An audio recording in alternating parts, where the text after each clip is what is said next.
But please. I might go to that. No, not them. Oh. I think you are. Are you on that? Maybe it is me that People that are, No, Alpina, JJ's. Oh, they're one of three. and Alpina.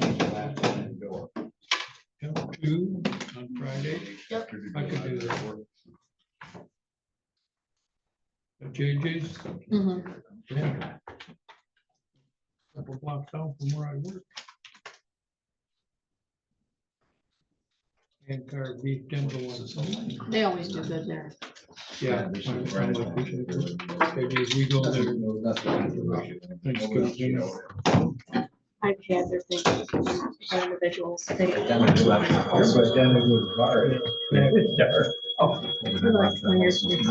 or whatever, but it's the whole. That, I don't know. Call me and keep me informed the closer we get.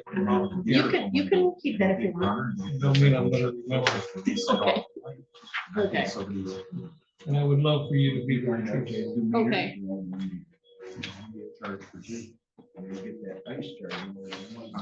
Okay. Got it. Well, I hope it worked out.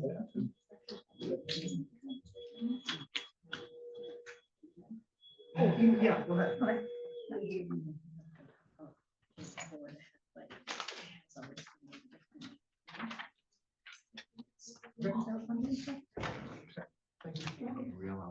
Realize how high the ceiling is. This is kind of like with the school. Like they ever went through, they could. Everything and raise the floor up, whatever you wanted. When we got it, the school was built. 58 or 59. When we got air conditioning, they ran those big tubes right through the feel that. I graduated to trifocal. Oh. I'm surprised. Keep going. Well, I can do better with trifocals than I did with the bifocals, only because when I'm on the computer, I'm constantly going like this, where now I can just look straight out. But I thought I'd really have a hard time walking up and downstairs. Oh, so you Yeah. You'd be sick yourself. we had a motion. Well, I thought if I'm gonna have a problem, I'll get one of those glass things where I put to the back. Yeah. Oh, it was a school. But I'm gonna be good with it, so I don't have to.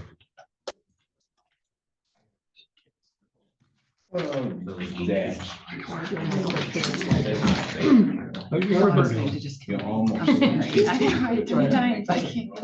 It's like, Correct. and that's six. Yeah, I don't get down that way. Much in- Wood. And it gives me 2. It's all right, we can do it. I break it in. Yeah, took 4 years. Oh, geez. Finally got it. I can grab with this one. Here we go. It is 6 o'clock, and it is time to get started. Are we ready to roll? Okay. Roll call, everyone is here. Yeah, pledge allegiance. Pledge allegiance to the flag of the United States of America and to the republic for which it stands, one nation, under God, indivisible, with liberty and justice for all.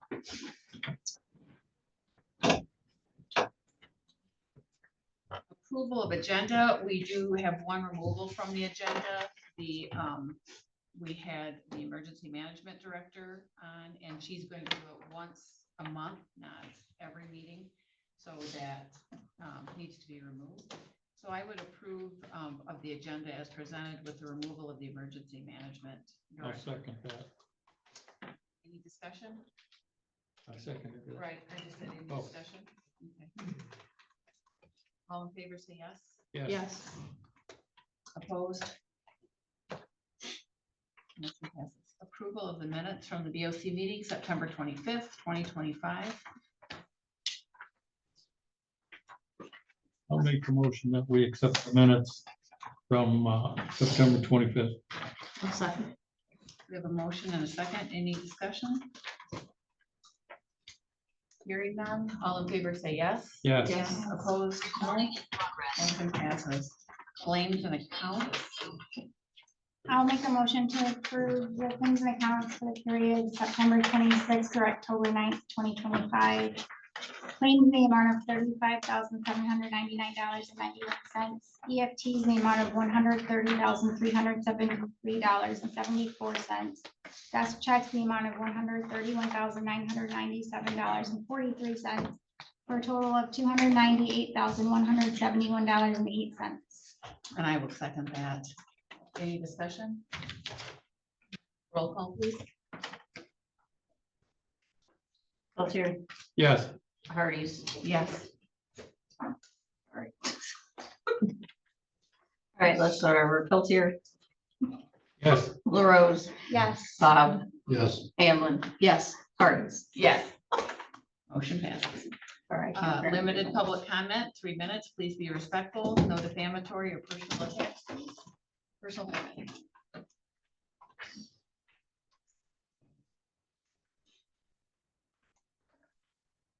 For those of you that don't know me, my name is Julie Morton, and I've been with the county for 34 years. I was going to retire, but some of the board voted to take my retiree health insurance away so that I had already earned and pay more to keep me employed. So I'm still here for a few. I wanted to bring to attention the fact I received an email letter from the controller's office transitioning me from hourly to salary. In this letter, it stated the effective date, November 1st. My position would go from hourly to salary. The board froze all comp and PTO accrual as of 9/25. It also stated that leave balances would be paid out October 1st. I received my check on October 1st, and I didn't receive any accrual for PTO, which is wrong, as I am still an hourly employee. I was paid off my comp time, but not my PTO time, as the letter stated. I thought, no problem, it was probably a typo anyway, because the county has always paid off when you went to salary, which in this case would have been November 1st. I also didn't receive the attached resolution and policy outlining the transition that was supposed to be attached to the email letter. I would request that this board quit treating certain employees differently and be fair and equal to all their employees and pay off the PTO time to the 3 chief deputies on November 1st when they go to salary employees, as they have always done with all the others. Public comment?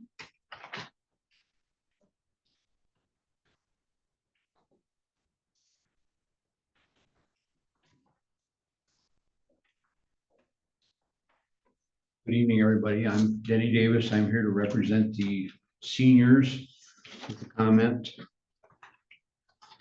To start out, I've actually put this all together, so I hope I won't have too many ahs or oohs, I want to say. So to start out, the federal and state financing and local millage through Region 9, it was AA NEMSCA, has not approved the change of stopping meals through the McCullough at the Atlanta Center. NEMSCA has not approved the change stopping the meals at the Atlanta Center. Comment with NEMSCA was, we need time to research the situation. With a $35,000 grant, this is referring to a cooler now. With a $35,000 grant towards a new cooler freezer, $26,000 is to be covered by a grant with a balance of $9,000 to be supplied by McCullough for the Lewiston Center. This is a removal of and a new one there.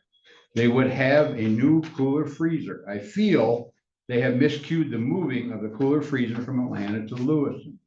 First, the 25-year-old box in Lewiston needs to be removed. Then the 25-year-old box in Atlanta senior needs to be disassembled and then moved to Lewiston and be reassembled.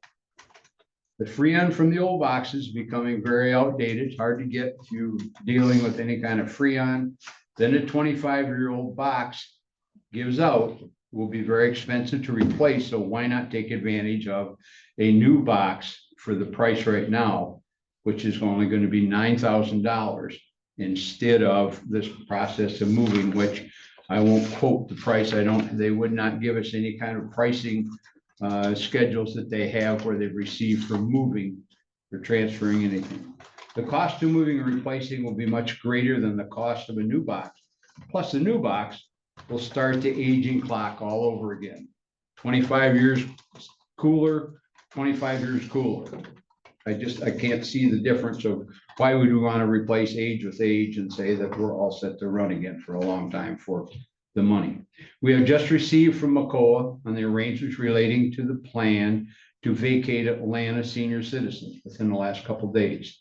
Even though we have pushed for prior discussion relating to the vacating process.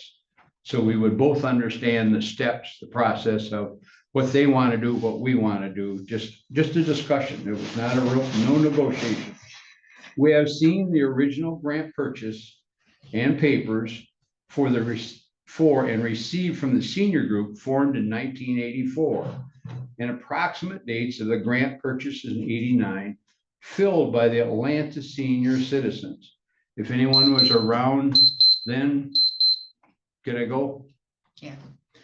It's good information for everybody. I'm not picking on anybody. It's just if you don't, then you wonder yourself, okay, I'll keep going here. So the senior citizens group regarding the original furnishings of many items connected to the building. Back then, it was called the State of Michigan Services on Aging, was the agency that the grants were filed through by the Atlanta Senior Citizen Group, not McCoa. When appliances and kitchen equipment was procured, even though some of the equipment has been since updated. To move to the future business of millage from McCoa next fall, I feel the board should consider the consequences of an election result after reducing services to a portion of the county in one fashion or another. Again, I have felt and mentioned the McCoa representation has been vindictive in the removal of the equipment, opposition of asking questions for clarity of reducing services. Just real quickly, for example, the September 2nd meeting minutes of McCoa said the Atlanta senior citizen has caused an extra hardship for McCoa for the past several years. And therefore it is recommended that McCoa does not continue with the contract for 25-26 with Atlanta. Through the mismanagement of finance and the unsupported clarity of information, the senior citizens and the public taxpayer live with the consequences. I appreciate your time and consideration to listen to the Atlanta seniors' concerns, knowing your labor is difficult and not free from criticism either. Thank you. Public comment.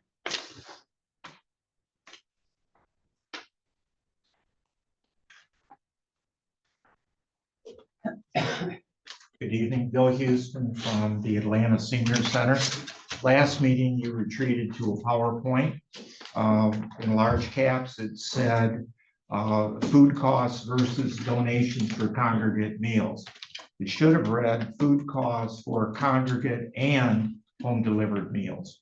So we started with $27,000 for food costs. You take out $10,000 for donations.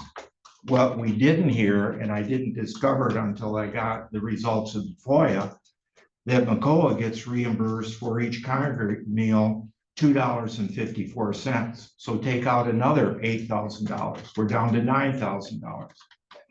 Then home delivered meals, they get a subsidy from NEMSCA, $1.79. Well, times the number of home delivered meals, that's $9,000. So now you have 27 minus 10 minus 8 minus 9.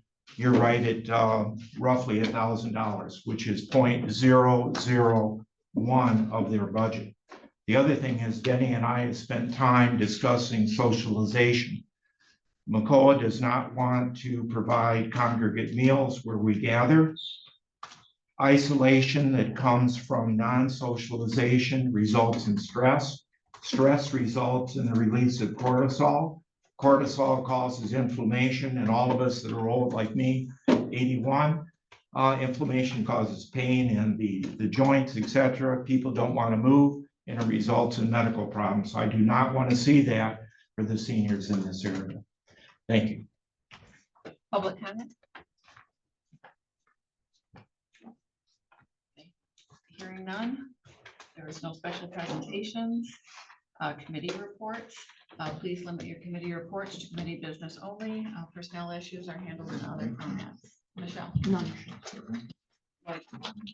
Yeah, we got two boards. The first one I had was Thunder Bay Transportation. So it was a real short meeting. We barely had a forum, but we had a bus accident, bus number 65. Something hit the outside of the bus in the front. It distracted the driver. He didn't see the vehicle in front of him stop and had a rear end. Our grant application was submitted for the community foundation to support the 2026 youth summer program. Last year it was very successful, so we're going ahead and applying for that again. We received a $3,000 grant for use toward our senior wellness initiatives. We've got a new safety coordinator on the job. We have a new SCAMS participant, Brandy, and she'll be at the October meeting. We have one vehicle that's going to be replaced with a brand new van, and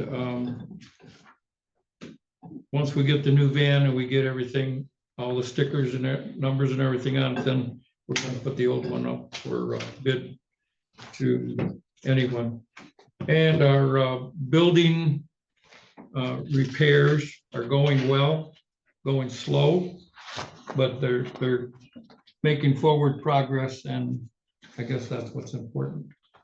The next meeting I was supposed to have was NEMSCA, but at the same time we had the shutdown, the government shutdown, so our meeting with NEMSCA was canceled. And then I just had a board meeting with mental health, and 3 o'clock today.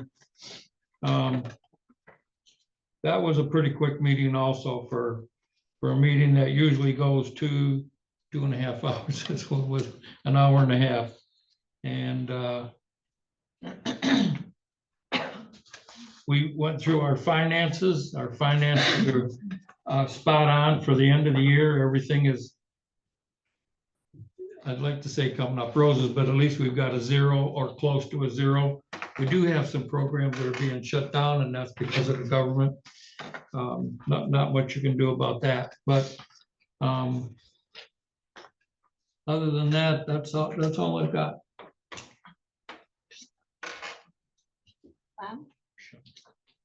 It's the landfill meeting, and nothing really new there. The tonnages are roughly the same, a little higher, a little lower every week or 2 weeks. And the injection well, I can't remember the exact amount they injected, but it's right in the normal range of what we pretty much see every week.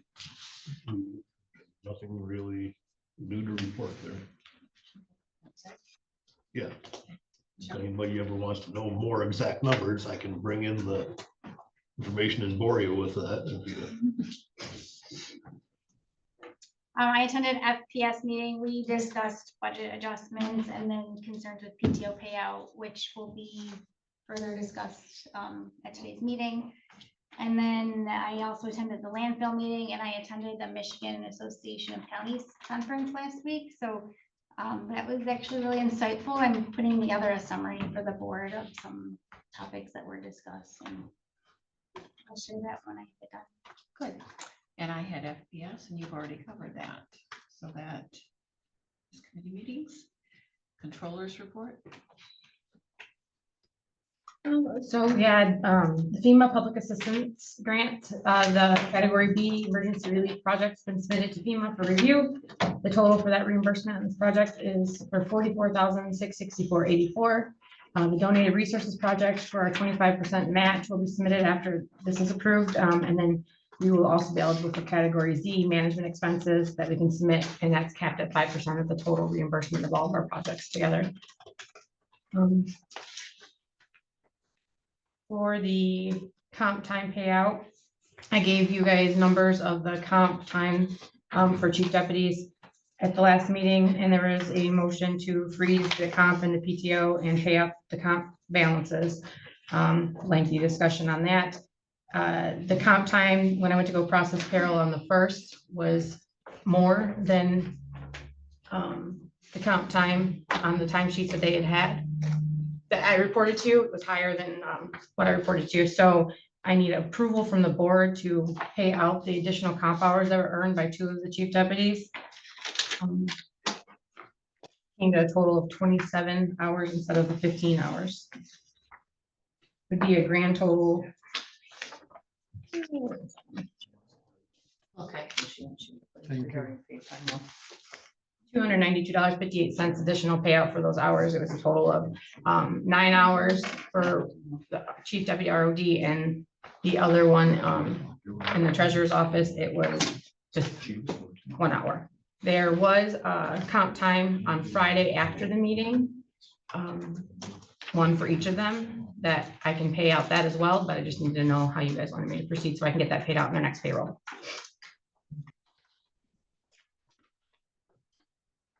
Why haven't we? Or why aren't we continuing to give them personal time off when, earned time off when they haven't been made salary yet?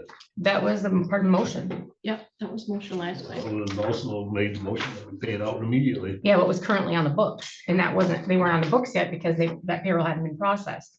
So I reported to you a certain number of comp hours that they had, and that hadn't been processed, what they had earned just that in those pay periods. What So was that email about where you're talking about having to take time for your personal time off for up to a year from now? that's the next part of this conversation, which is about the PTO payout. Because the motion didn't have anything to do with PTO payout. The board decided against that. There's a conversation. So these are options on how we can convert from hourly to salary. There was different options that we had received. Yeah, I was gonna describe that more. I'm just looking for the comp and a motion to approve the paying out the rest of the comp. A motion to approve that. I'll support. We have a motion and a support. Count time. What's the motion to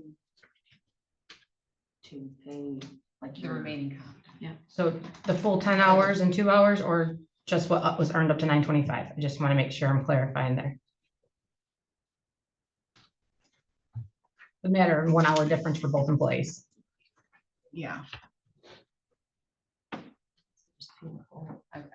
Pay the full. Okay, I support that. there would be new comp time balances on their in full on their. last time sheet. On the last time sheet.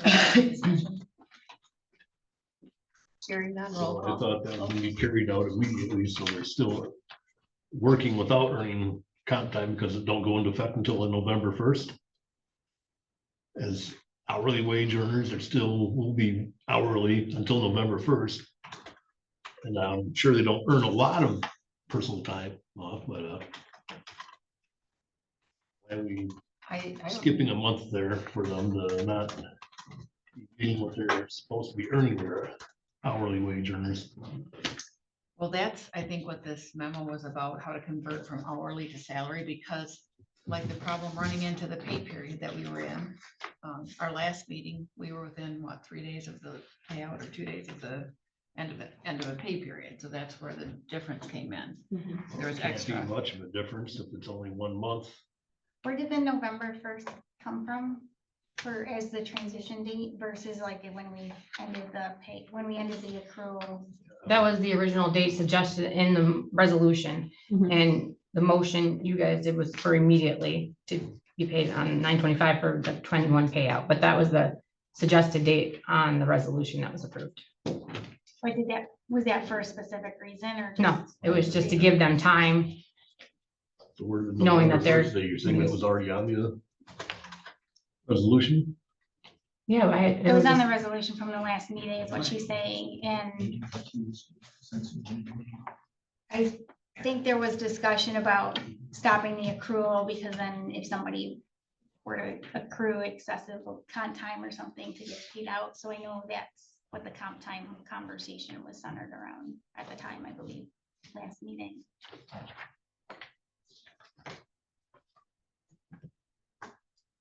I didn't vote for the resolution, but I still think it makes the employees feel like they're being cheated if they are still working for hourly wages for another month and they're not getting the personal time off that they earned in that month period. Which I don't feel is right, and they should be paid out immediately We for will be their having a full conversation with amount of you. comp time, Well, personal time. let's stick to what our motion is right now, because the motion is to pay out that rest of that comp. His concern with PTO though, we are having another conversation on that. Yes, correct? So Right, we are talking about the PTO stuff. in just a minute. After we make a decision on the comp time. All right, So the motion right now is to pay the remaining comp time balances to the chief deputies in full on the next pay date. Correct. Do you want like any amounts in there or the names or anything? Or- that's up to what, September 29th? it would have been the 27th, that ending pay period of 27th. the ending pay period? Roll For call, this, Lori, when I you're ready. think she asked if we wanted names, and I think the reference would be to the 3 chief deputies. Yes. Yeah, So I said to the, well, I didn't say 3, but I should probably say 3. Motion by him to pay the remaining comp time balances to the 3 chief deputies in full. On what date did you say? It'll be on the next pay Next pay period, period. or next pay date, Next pay. the 15th. Yes, I believe it. And you wanted the roll call vote? Yes. LaRose, yes, Bob, Yes, Hamlin, Yes. Hardee's, Yes, Peltier. Yes, motion passes. So in the finance committee meeting we had a conversation about the payout of comp or PTO time as well and stopping the accrual. And it was discussed in length at the meeting that day and the conversation, and I believe what Lindsay had stated, you'll be using their personal time, or they'll be exempt employees, so they can still take vacation time. And I believe it was Commissioner LaRose that stated if we're not paying it out, it didn't matter if they're going to keep accruing it anyways. So that was why we did not have any, we just stopped accruing it on that date. Now, I did pull policy comparisons. Normally you pay out leave banks when there's separation of employment. There's no separation of employment here. That would be normal practices. Since they're being transitioned, there's an option we could do instead of just dismissing it, it would roll over into an administrative leave bank.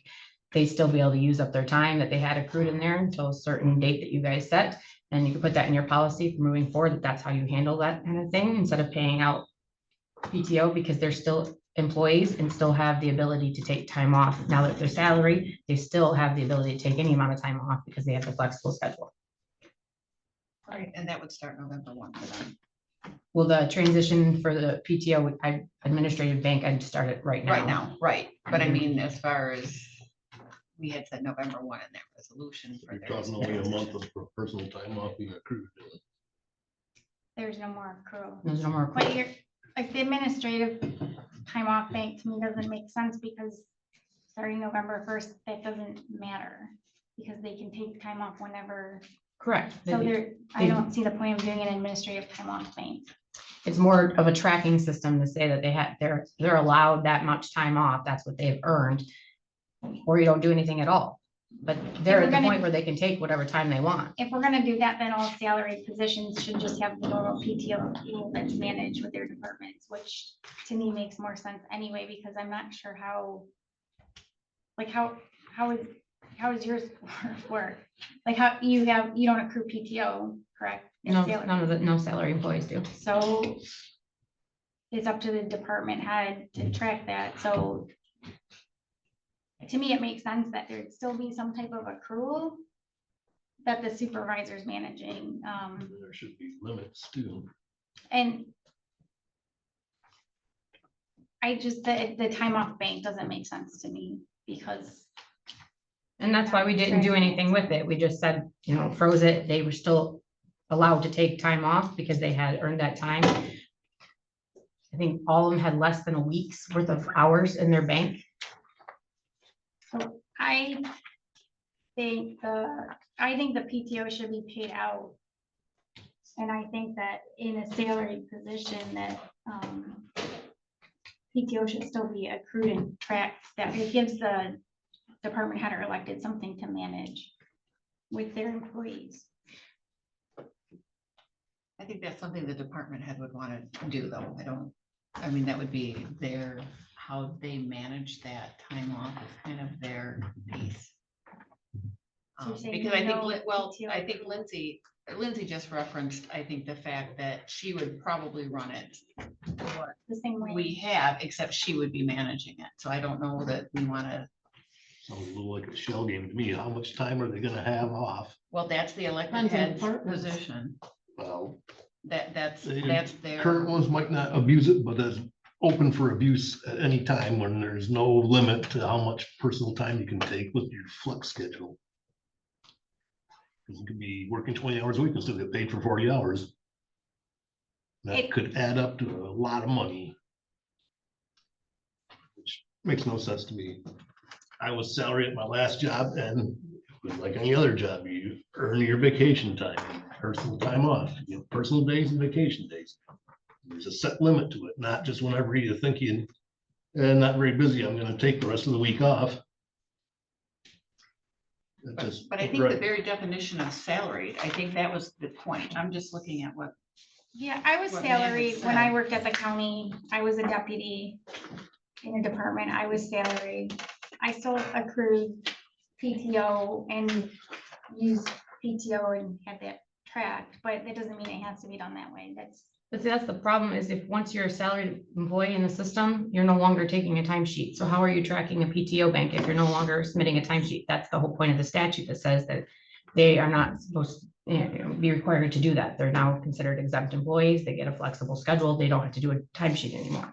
That's part of that I whole didn't have to process. punch a clock, but I was expected to be there for core hours. And they, at the time when they're making out your check, and you had to fill out a time card for what you did as far as what you were working on that time. It might not be the same thing here, but there should be a way to know how many hours they're working at every week. And make sure they're meeting their core hours to earn sick time, personal time, vacation time. Yeah, I mean, I could see it. I could see it either way, honestly. I struggle with that one a little bit either way, but Yeah, it's too open-ended. It'd be quite easily. I am in favor of paying out the accrued PTO because I do think just having it in a bank doesn't align with the fact that they don't track their PTO. So I feel like it would be appropriate to pay it out. What do you guys think?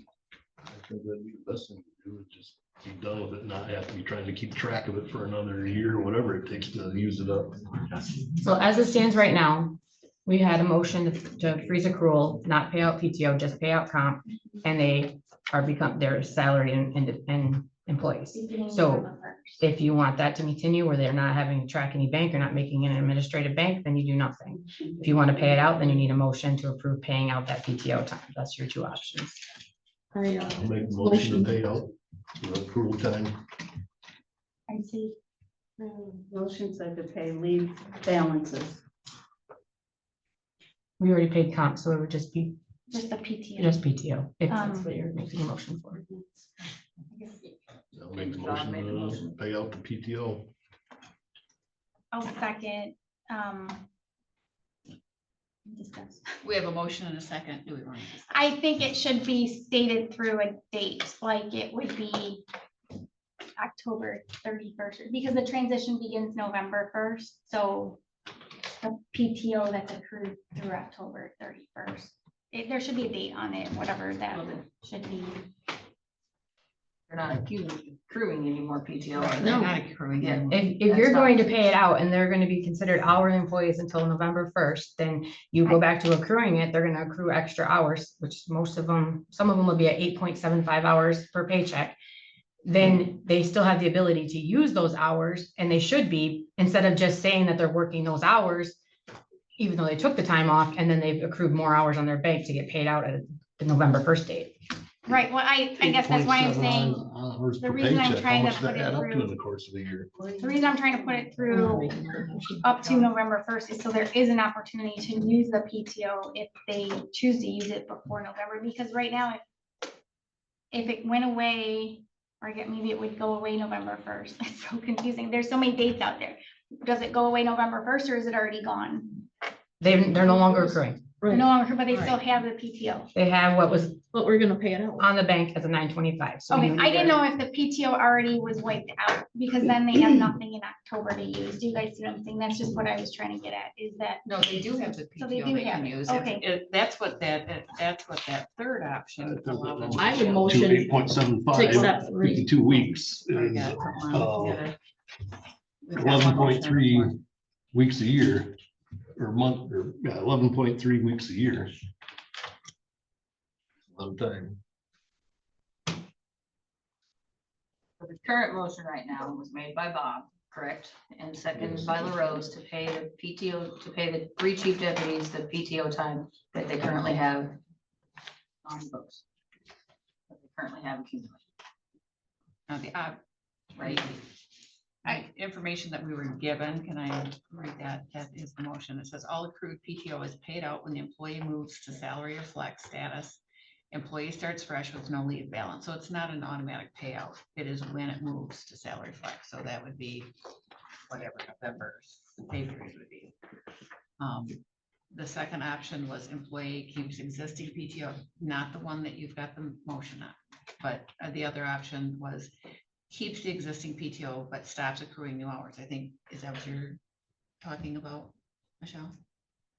Was that kind of the one you had?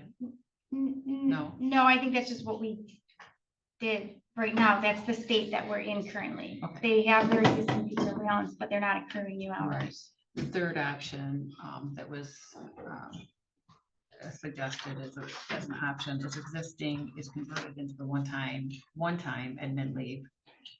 And it's used with supervisor approval, no future accrual, no future accruals. And it distinguishes, it clears the record keeping, distinguishes the old benefit from the new flex arrangement. It says it's transparent for audits. But yes, it takes tracking. It would be tracking for a month, and they suggested in here for, that they can use it up to a year. And I think that would be in a case if somebody needed it off and they go to the new arrangement, you could still say, I had these old hours that I could use up. That's how I see that. Me too.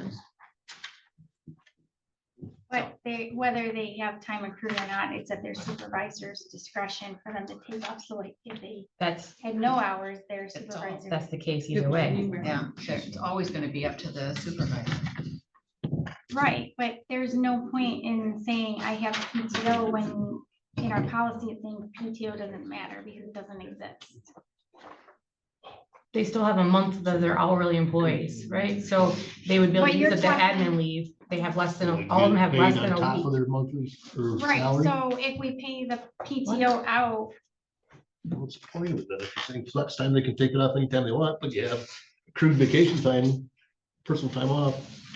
And then through the course when they're, No, if they're going to salary as of the 1st, they still have with this next month to use up that less than a week, 30 hours of PTO time. And okay, come so it's November gotta be 1st, used they up switch. within a month. that deadline's up to you guys, what you want to choose it to be. But in a month, it doesn't matter because they're salaried. So PTO. But at the end of that month, they would know how much time they have left in there, and then it'd be up to their elected official to decide, to say, hey, you still have this amount in your balance. Make sure you get that time off. But even if they had zero, it's up to their elected official to say you can have double what you had in your bank before it went away. And that's why we stopped the accrual and said it didn't matter, because it was gonna be up to that Right, anyways. so that's why the time off bank doesn't matter. Because, Unless you just want them to use it up in this last month. Because they're, but that's where I'm saying is like, give them the opportunity to use it, but if they, like, just, it's there already, leave it, it'll get paid out when they switch to salary November 1st. That's what I think the motion is intending. So it's still, you can say administrative time off bank, it's still PTO right now until they become salary, which is November 1st, correct? Mhm. So they could take time off if one of the chief deputies wanted to take a week off in October, they could do that. And then come October 31st, November 1st, they get paid out the balance. That's what our motion is. that's what your motion is doing. Currently, they can do that without, the only thing that's different is they're not getting paid out on November 1st. Right, That's the difference. because it would go away or go into a bank that doesn't matter.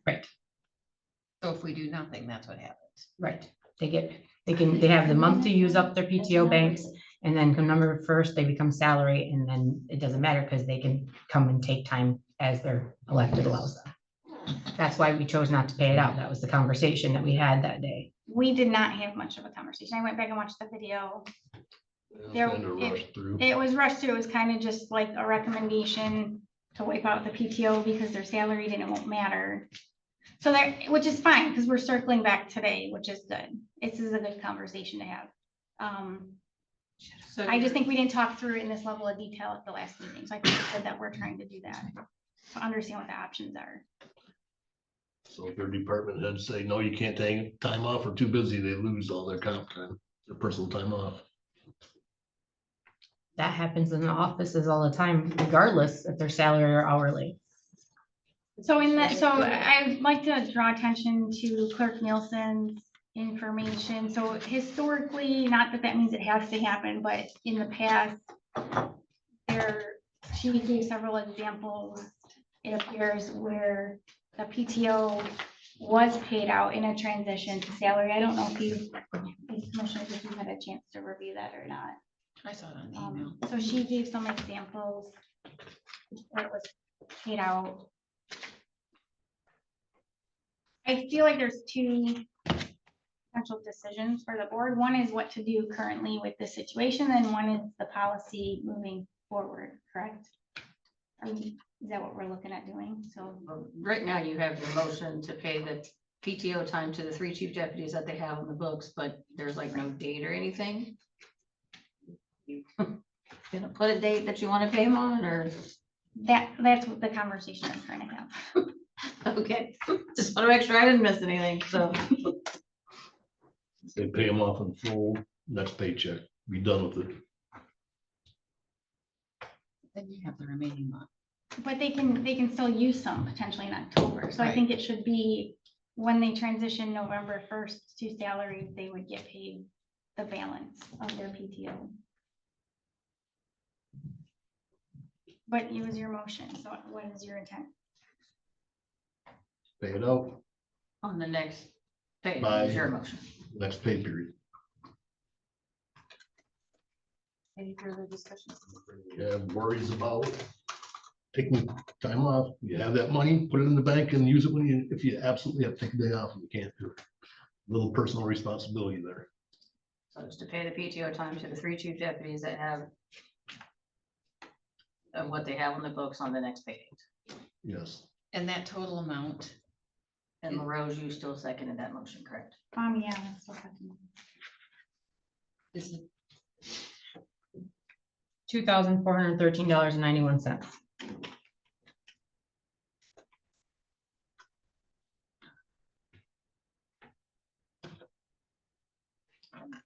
Total for all of them, correct? Yes. so, and just for clarification, there's no accrual. And then their time is basically gone. Mhm. So then there wouldn't be any more 1, 2, or 3 options. We're done. We'd be done. Roll call? Or were we done discussing? I am. Okay, roll calling, roll call. Bob, Yes. Hamlin, Yes. Martins. No. Peltier, No, LaRose. Yes. motion passes.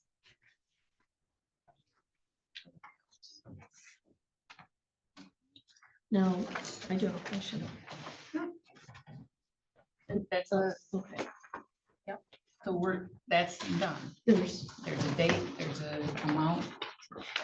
I just feel like if you're dating on the next pay period, you're putting yourself in a problem when you have a whole month left to finish up the payroll, and if those people dip underneath 35 hours a week, and that messes with their eligibility for See, insurance and- as well. Well, the motion has passed. okay, see, and The motion is passed. They're gonna be paid out at the next, but there will be concerns for the that's not how I chief, took it. for the elected officials. Right, to monitor. What's the next?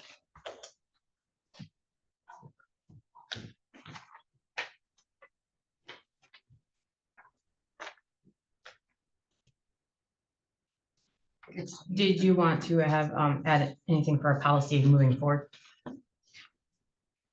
Yeah, actually, for the policy moving forward, yeah.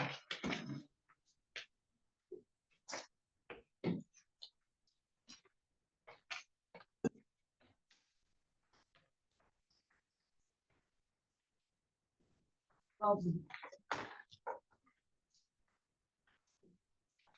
the conversion to the hourly, you presented one, and I didn't have any, I think that what would we have to add to that for the flex schedule to establish? Do you want to? Section 519 that you gave us? That was a policy that was suggested. Did everybody have a chance to look at it? And again, because there was no termination of employment, to establish a uniform process of converting employees from hourly to non-exempt status to salary, which is exempt, and to clarify the handling of paid time off balances for employees who will no longer accrue leave and instead operate under a flexible scheduling arrangement. And it talks about classification, the administration leave, bank. And that says upon conversion. So going forward, if it starts at the beginning of the month like this one will on November 1st, any accrued unused PTO could go into a one-time leave bank, or we can, I guess, pay it off at the time of that conversion. And that's what you need to decide if you want to do that or just pay it off. Right, Conversion happens. but it would be at the day of conversion. It's probably what needs to be in there, so we don't have to lag time. Our problem was a month lag time. Does that make sense?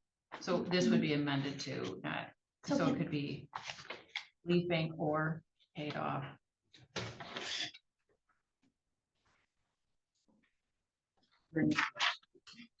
So like now we have October.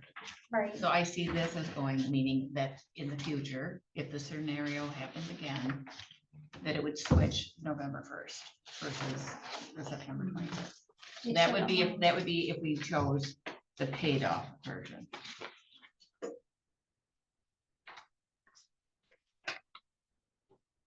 This is proposing a leave bank. Well, you could, I'm just looking at the policy as a whole. This is if we choose to do a leave bank, or you do a paid time off, then that paid time off would be just what we have said. It would be paid off at the time of conversion. I'm just using this as an example. So that's what the administrative leave would look like, or the payoff. What number are you on, Mary? I think Well, why don't we hear from the controller? I feel a bit as Me a neither. threat from our last conversation when we made a decision, and then you're challenging that decision and now saying we have insurance issues and things like that. So why don't you be more transparent with us on what the issues are on these decisions? Because how am I supposed to know there's insurance issues? So what are the issues with this policy? Well, I had no intention of knowing that it was gonna get paid out the next pay period. I'm just saying, you're putting in that was a surprise, so I didn't, how could I have told you like that? You could have told us in the conversation, and then you made a Originally, it was statement a- after a decision towards Originally, the it was, board about our decision. It seems out of place to make comments back to the board after making a decision. Well, and I think what happened is to do it immediately in this next pay period, we are talking next Tuesday. Am I not correct? Does yours end on a Tuesday? it Okay, ends that's Saturday, very so short they paid out turnaround time. on Wednesday. Yeah. It's a very short turnaround time. There's only 2 pay periods left in the month after that, so. Right, we're in the same meeting, so if it's something that is an issue and needs to be corrected, this is the meeting to do that. And perhaps she just So- thought of it because she just said it That's- happened in a And that's week. fine, and that's why I'm So- asking for further conversation on this, Okay. because there is an opportunity to go back and fix the timing of that decision if it truly is a liability for the county. I guess we don't know. I don't know what they've requested off. I don't know. We don't know that Okay. answer. Okay. Do we? No, And that was the very same scenario we were in before when we stopped it 2 days before the payroll. They had extra hours that were there that we did not know, and we don't know what they're gonna turn in. We're not privy to that. That's their, elected official that does that. Okay. I'm just saying, let's have a I- conversation. I'm and just saying we expect can that- correct it if we need to correct it. Okay, and I'm just playing devil's advocate, but sometimes you don't think of things immediately and you don't I- foresee all the I questions and agree. answers. I Okay, agree. that's all we're going Like I for. said, if it's a big concern to them in the next 2 weeks before the November 1st deadline, put that extra money you got in the bank. I have You're I have a simple solution. Yes. A simple solution. Make a motion to change the effective date at the end of this pay period, And then. and then it's done. Their salary, it's not a problem. They paid them out the bank, that's There's there, no and it's November no one. longer an issue. So we just have to change the resolution. You just have to make a motion to amend the resolution effective date and policy effective date, And that, to me, that makes sense to do that. and then Because then it it makes fixes it everything. clean. All right, I would Then we make a don't have motion issues. that. I'm gonna give you the exact date. Yeah, One well, give me second. the resolution number again, please. Number 10, 2510.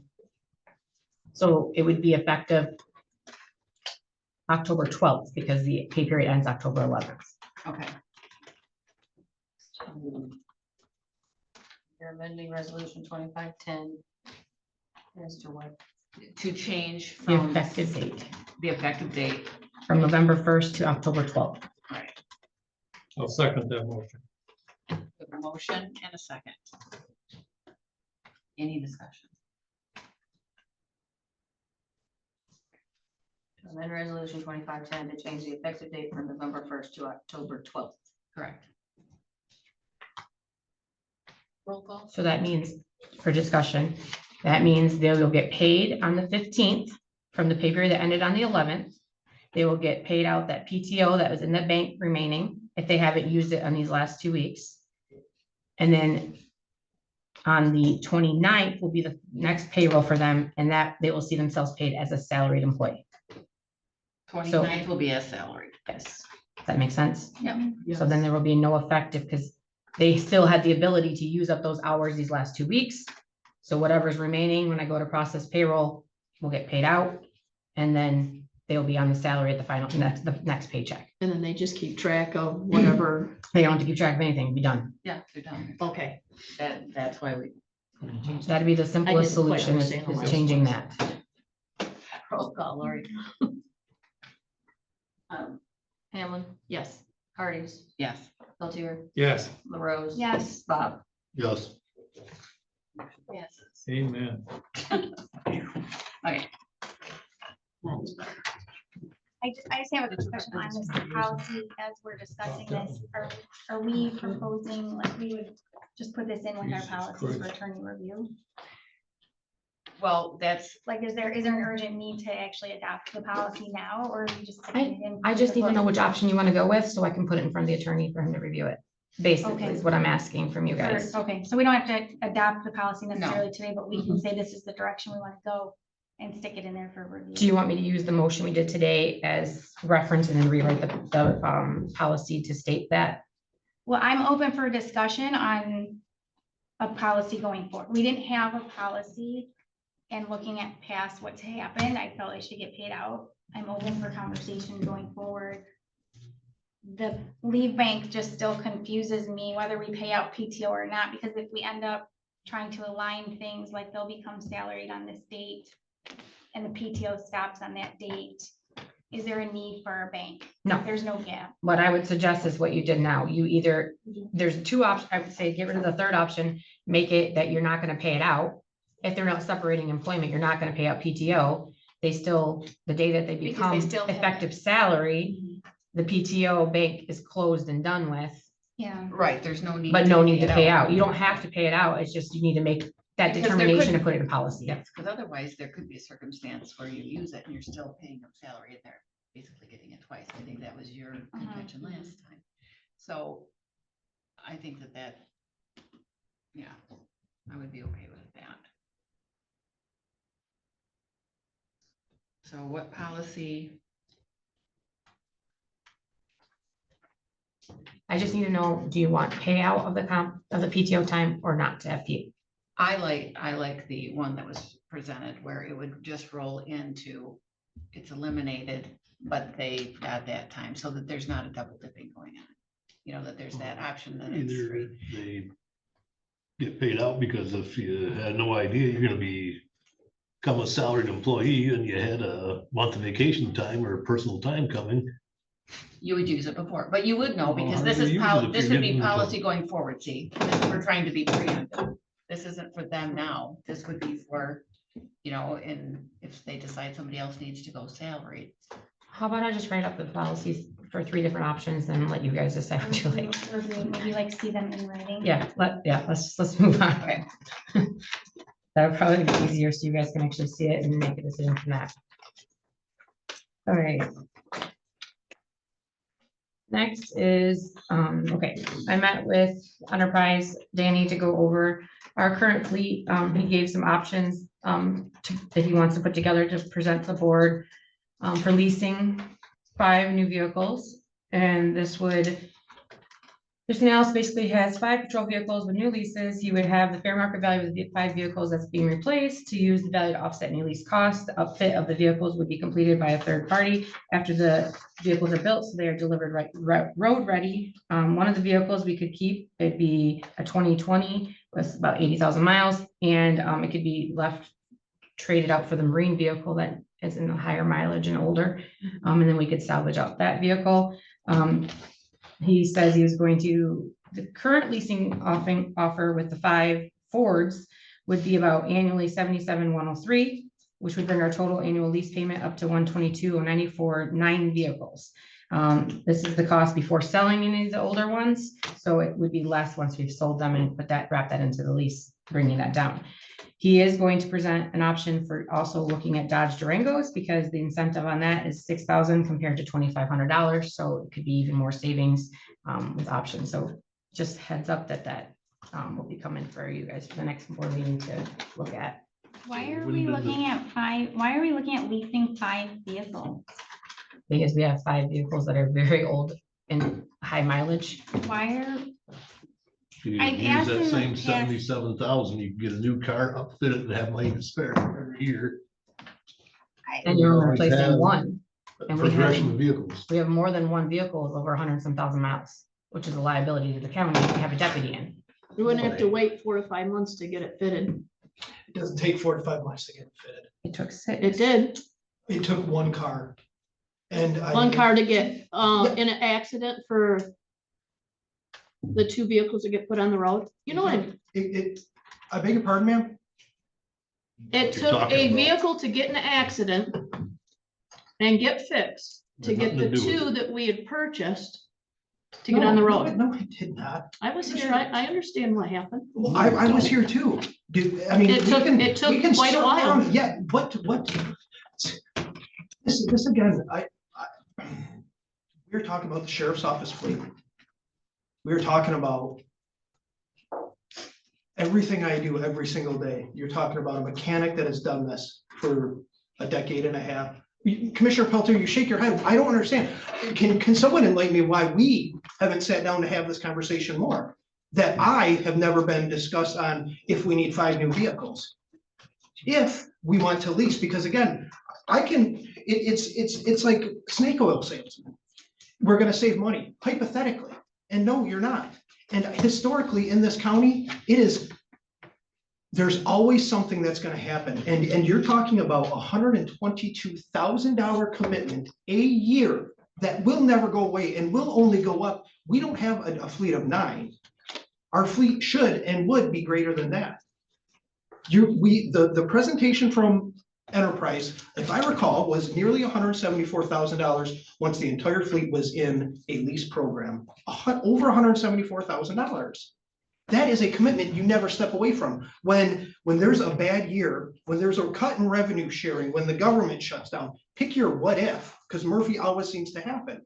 When we commit to owning our vehicles, we can absorb those hard times. When you have a lease program, you have no wiggle room. If you say, oh, we're not getting this, whatever, this grant, this funding mechanism, all of a sudden that funding mechanism is gone. You can't make a car payment. Yeah, come get the cars and you're on So bicycle. again, this is what I am, everything I'm coming from is not confrontational. It is 20 years of seeing what happens, and it comes from experience. I mean, I can show you that the last vehicle we sold, folks, the 20, I think it was a 2017. I mean, I had Bernie write it up. It's not as pretty as everybody else's, but it's a 2017 Interceptor we just sold this year. It left with 200 and I want to say it was 19,000. So I had him go through it, and after the first 5 years, break down what it cost in repairs, maintenance.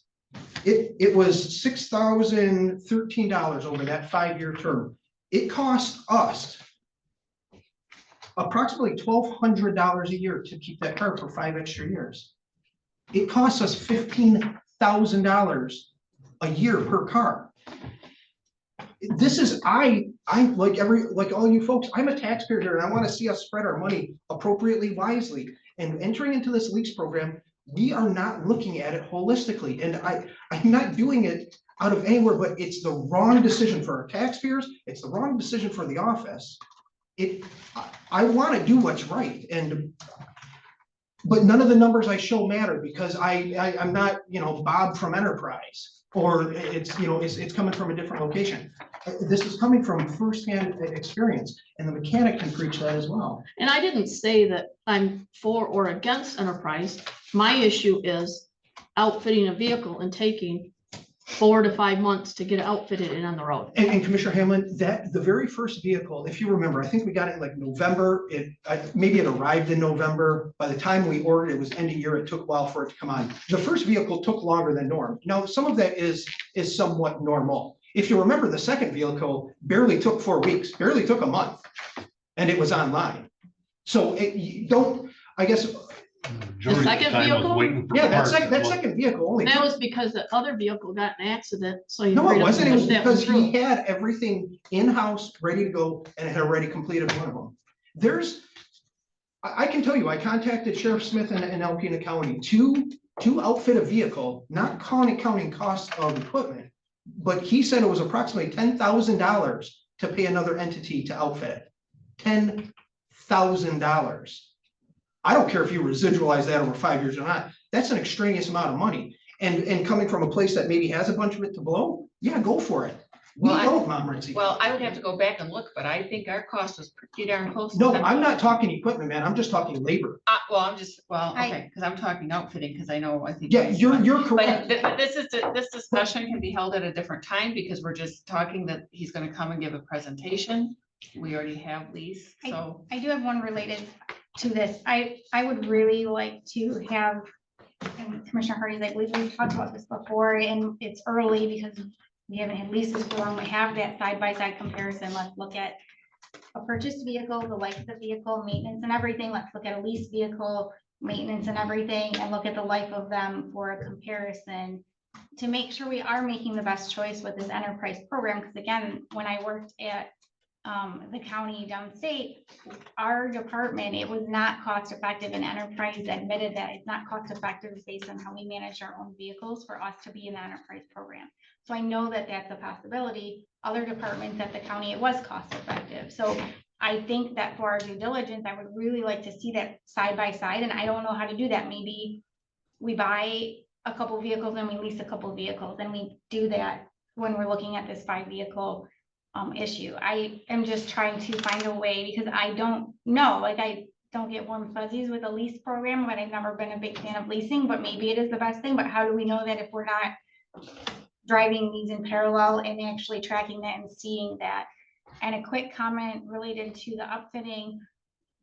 I think, and I could be wrong, Sheriff can correct me, I think that the parts were not ordered for upfitting until the vehicle was delivered, because in case anything happened. And so maybe we can look at the timeline of when things occurred and see how can we tighten up that timeline on getting parts. Maybe we order as soon as the car is ordered and we have parts ready. Maybe that cuts off, you know, a few weeks or a month or something. I don't know, but I think that those are the things that are worth looking at in this conversation going forward. Right, and that's all offset with the fact that you've got high mileage cars and deputies in them.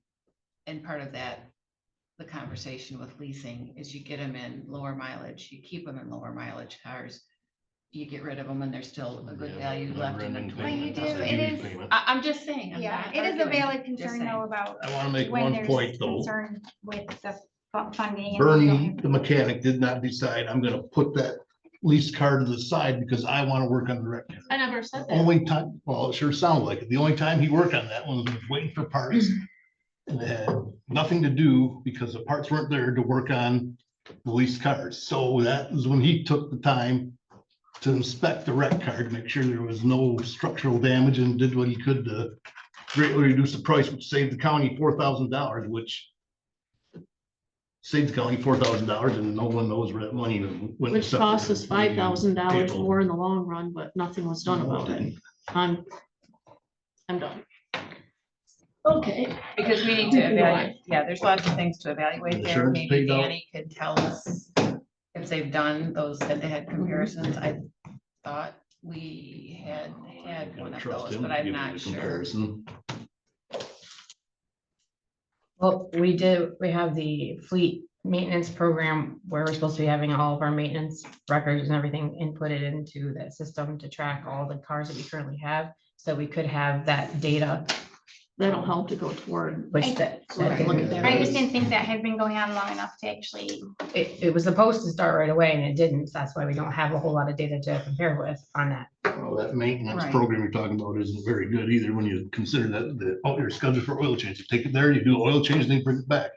Bernie, he'll inspect the car while he's on it. He'll check the ball joints and all kinds of other things. They don't do that. They only do what's required of them at the time. But Enterprise can talk to that sheet, into that maintenance schedule. It's a conversation to have. The sheriff don't want it.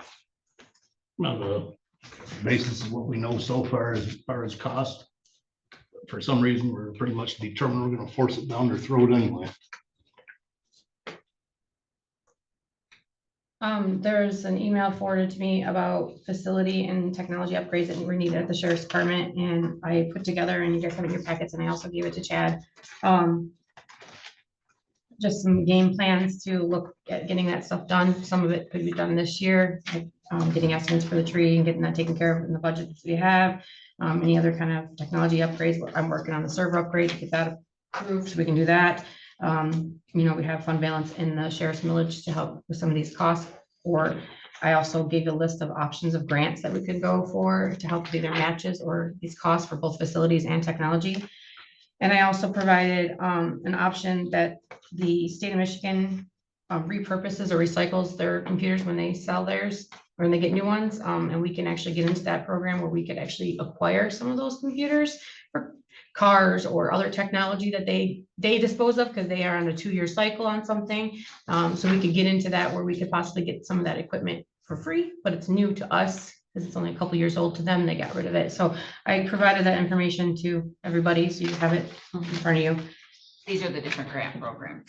Yeah, there's different grants, and on the backside is the part about the repurposing state stuff. So you mentioned vehicle computers. Do ours, because the new one, we don't have computers now, I don't think. No. Do the newer cars have capability, have Wi-Fi? That's a whole Internet? separate conversation, because for, I think security purposes, you gotta probably be careful. well, it's not just security purposes, but, and, you know, we have dispatch room here, so we can, there's a, to utilize it like the state does, you have to have certain tokens from the state. Each of those tokens is gonna cost X amount of money. So there's a service charge per terminal that you're running, even in car. It would be fantastic. It would be something to look at. But again, it's one of those things that's somewhat cost prohibitive. I can see where it would be real beneficial. It You have it would- right there in front of you. It would lessen a lot of the contact. There's a ton of pros to it, but it's been the financial requirement for it that has been difficult for us. And you said that we could probably get that kind of computers. We can look in to Possibly. see what they're repurposing and using and see what we can do. Plus, there's there's a ton of grants available for getting new facility upgrades and equipment and technology for the sheriff's department. It's sheriff's department specific on a lot of it, so. It'd be nice and good for the patrol cars, the computers. So you and Jen are gonna work on that list and get back to FPS with it, or? We can bring what we need to bring to FPS and also work on budget for fiscal 26. Okay, sounds good. Do you mind? I don't have that. Okay, it probably, yeah, I'll get you a copy. I don't, you can just email it. Okay. That's fine. All right. The rest of my report, Board of Appeals, we had a construction Board of Appeals meeting on the 30th at 5 p.m. For permit issue that was taken care of. The person has now gotten the permits that they were required to get, and everything this all seemed to be settled there. So I do have, there's 5 board members. They get paid per diem. It'll get paid as a contractual, comes out of the building fund, it'll be $300 for the total of all 5 of them. Court security, we had a meeting on the 24th. I've looked into a few things since then. I have estimates coming from both EPS and Common Angle on integrating our camera system and door accessing systems into one system that can be accessed remotely or via cloud. Cameras will likely need to be updated, but our hardware for everything else should be able to be used. Common Angle has a demo for us to review. I did send to Judge Green and Sheriff Brown and the EM. Chad, you said that you were good with Sarah going on that, so Sarah and I will probably try to schedule something with Judge Green to review that. I'm just looking at the options that we can have, just so we can kind of more tailor the quote to what we need and what we don't need. So I'll have more details on that once we've had that demo and I get my quote from EPS as well. Other building matters, Sarah and I are working on options to get updated maps of the building done so we can create new evacuation maps. There's also discussed about priorities for updates to the building. There's a list that I have of items that will need to be discussed in budget or finance to look at options and funding. DTRF surplus funds could be used for some of these in conjunction with grants. I gave you guys a printout of the sheriff graph. I've given you that to review and I'll present at the next meeting so you have time to ask questions or anything before. I did have some questions, but I can reach out to you. Okay. Budget adjustments for fiscal 25. I have some budget adjustments that I need to be approved for the board for increases to revenue lines. For the general fund and increases to IT contract costs and upgrades needed. I also have adjustment for Fund 516 and 519 that are being reviewed. They were reviewed in finance already, and finance was good with that. So on I'll start with the 516 and 519. This one's pretty straightforward.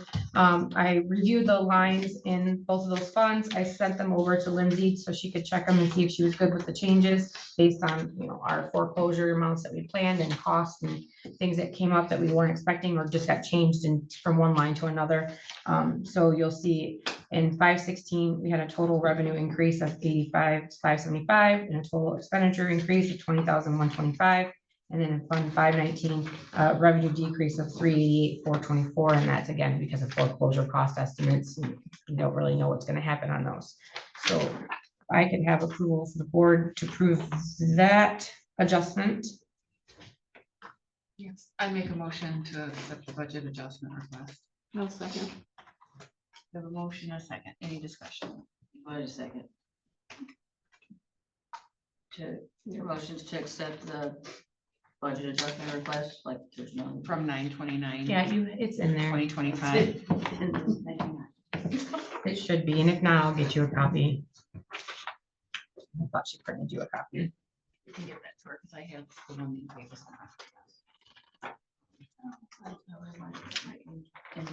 Do you want me to, do you want the amount? You can put Budget adjustment estimated. include funds Okay. for the mechanic. Maintenance. I hear he's out of money and he was denied buying brake pads. That's not what happened. Fund 516, this is just Fund 516 and 519. Okay, What did happen then? just wait, we've got a motion on the floor. So do you have the 516 and 519? Yes, Okay. yes, correct, is what we're talking about. Any discussion on funds 516 and 519? Those budget adjustments. Roll call, please. Parties, Yes. Peltier, Yes. LaRose, Yes. Bob, Yes. Hamlin. Yes. The next budget adjustment is for there is a small business taxpayer exemption reimbursement that starts to come to the county now. One was for 2023. We'll have another one coming in November for 2024. The amount that's coming to the county is $6,851.97, and that was the 2023 amount. I'm assuming the 2024 amount will be the same, but they haven't sent the paperwork out for that to know for sure. I'm just assuming that it'll be the same. So with that being said, I needed to add revenue to the line 101-00569 for other state grants, which was where the treasury tells us that that revenue needs to be placed. And then I also reviewing some of the other revenue lines. I have additions to revenue on court filing fees, live scan fingerprinting, sales, jail revenue, housing, interest, and other revenue. 101-690-678, which is for CDBG house payments that come in, so those that are happening throughout the year. So that would be a grand total of revenue increase of 57,200. And so I'm asking to have the adjustments to the expenses to match the same. That would put us money in the capital outlay and computer consultant, and also some money to building repairs to cover the server upgrades, the Microsoft Windows 11 upgrade that we're required to do with IT, and some of the, fixes that are happening around the building here. We have a water main leak. We had, Billy's been working on a bunch of different things. Need a motion to approve that adjustment. I'd make the motion to do the revenue adjustment for, can I just say the 101? Yeah. The 101 lines. As presented, 10/9/25. I'll second that motion. We have a motion and a second. Any discussion? The revenue adjustment of, you said lines 101. Yeah, it's in that packet. There's a whole bunch of numbers. Yeah, it's the second page. But as noted, yeah. What you're talking about, Yeah. yeah, the second page. Yeah, if you want to add those general lines. With a total of 57,200. Hearing no discussion, roll call.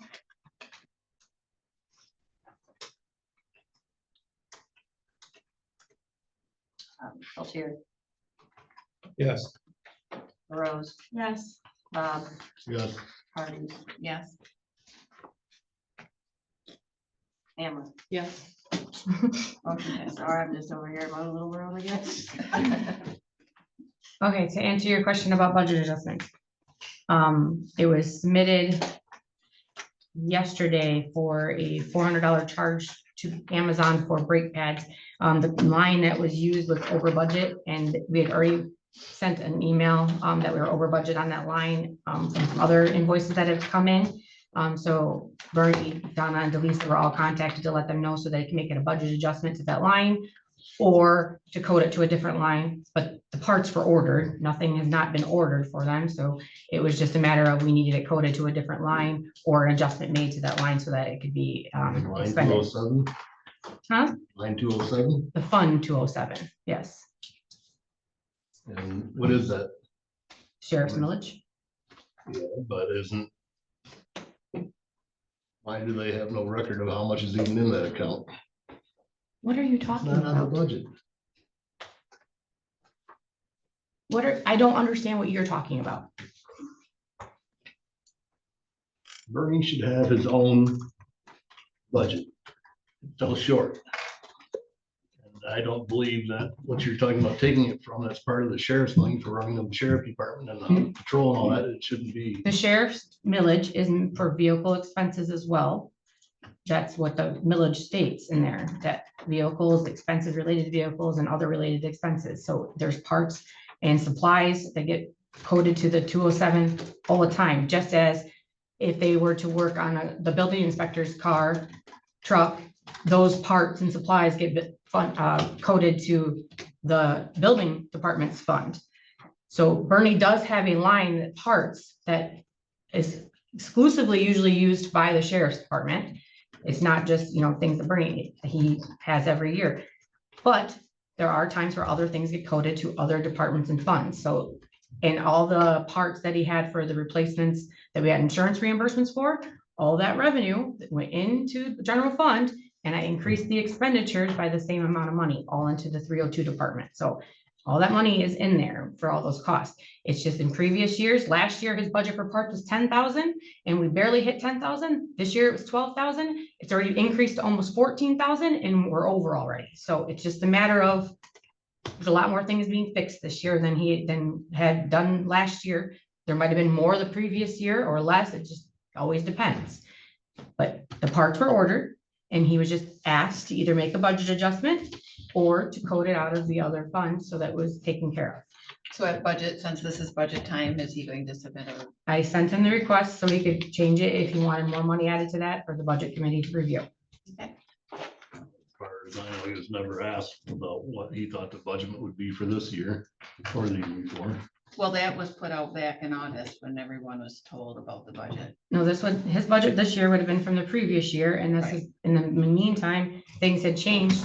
That budget he's working with was actually originally submitted by the sheriff's department, because that was before he was transitioned to his own. But for him to go forward for the next year, he needs to do the budget process Right. to the next year. I just get clarification. What's that? When, I guess when you're complete, I just had a question on everything you just said, the 207 thing. Did you say there was a budget adjustment made in the 207? No. already? No, Okay. Okay. and I gave you that email, right? I think so, yeah. Yes. Nothing's happened. No, No, the parts got ordered. We just need it either coded or an adjustment made. Does that need to does that need to be on the next finance agenda? No, it shouldn't have to be. It's not over the threshold. It's just a matter, it's a normal occurrence. When somebody submits something for a credit card purchase or whatever, and the Right, line that they department use or is code. over budget, we say, hey, this line's over budget. Can you send me a budget adjustment or either code it to something different? So it's just the normal practice that our office does when we go to order something, and it happens in the treasurer's office as well. So moving on to the common angle quotes. Both Microsoft Windows 11, which we talked about, and the server for the sheriff's department need to be taken care of. I was able to remove all the labor costs of them to save some money there. But it's still gonna cost about $32,103.99 for both of those projects.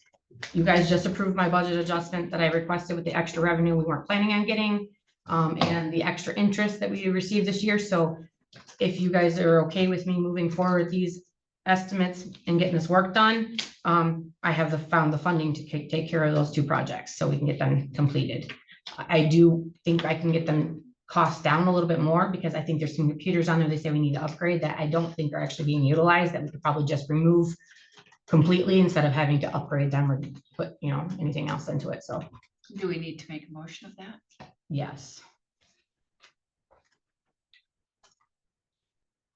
Is there Is there, okay, so we gave you some different, so which line are you looking at?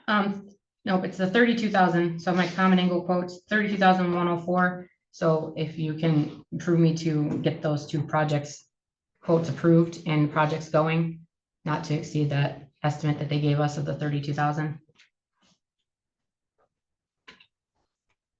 32,104, basically. Yeah, Yep. rounds it up a little bit, yeah. Yep, the server is just under $16,000 and the upgrade for Microsoft is just over $16,000.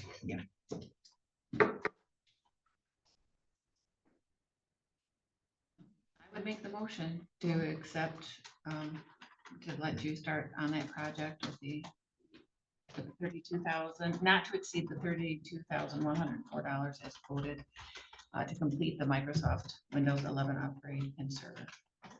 I'll second that motion. I With a motion in a second. do have a Discussion. question. I have a question on this. Does this include all the computers? Because I know there was a conversation about a certain computer from Register Deeds that wasn't somehow like on. Those are all taken care of. Okay, I just want to make. There was sure- 2 laptops and actually, because Teresa had one issue and I ended up telling her let's do both of them. So we upgraded both So of they were those. both done. I just want to make sure somehow, like, I didn't want anything to be left on. Nope. So all the computers are good. Okay. Okay, so I'm sorry, I didn't. No, I'm sorry. That's all I have. So your motion was by Hardy, seconded by Peltier to start the Microsoft upgrade and the server upgrade, but not to exceed the $32,104. Correct. Yes. Any further discussion? Hearing none, roll call. Rose, Yes. Bob, Yes. Hammond, Yes. Hardy's, Yes, Peltier. Yes. motion passes. That's really it. The other information on there's more just kind of information and things that are going on for you guys. So they're all just short updates. I just, on the one about the budgeting, I don't know how it's selected, which board members are reviewing it, but I am trying really hard to try to better understand the budget, so I would like to be a part of that. You know, I don't know how it's typically done if the board just lets 2 people. The chair usually assigns to the committee. Okay, so I guess I'm asking for consideration. Well, I've already been asked by Peltier and Hamlin to sit on it. Okay. And I'll just have my own separate conversations and then. Well, during that process. Dates on it. There'll be more than one meeting. I see a question, April. Sure. You have down here DHD4, no update. What's on that? I haven't heard back on any, I haven't heard from either of you 2 or any other counties if they approved all the Oh, increases. okay. And I don't know. They haven't. Okay. I was gonna say Presque was after us. Yeah, and Alpena and Presque Have not both had board meetings, but they didn't come back with a. offer. There is one other thing I can add to that. I just got off my administrative meeting before this meeting, and you know, the state budget was passed. And in there, they talked about that we are actually they approved the same levels for our state revenue sharing, but they also provided $11.6 million for public safety support. And it's not just strictly sheriff permits, all public safety. And it's going to be looking like it's coming to us in like the options of grants. So we can apply for stuff. So this is another option we could use to help with some facility and technology updates. So I learned that today in our meeting. It's gonna come in grant form. It looks like you can apply for it, yep.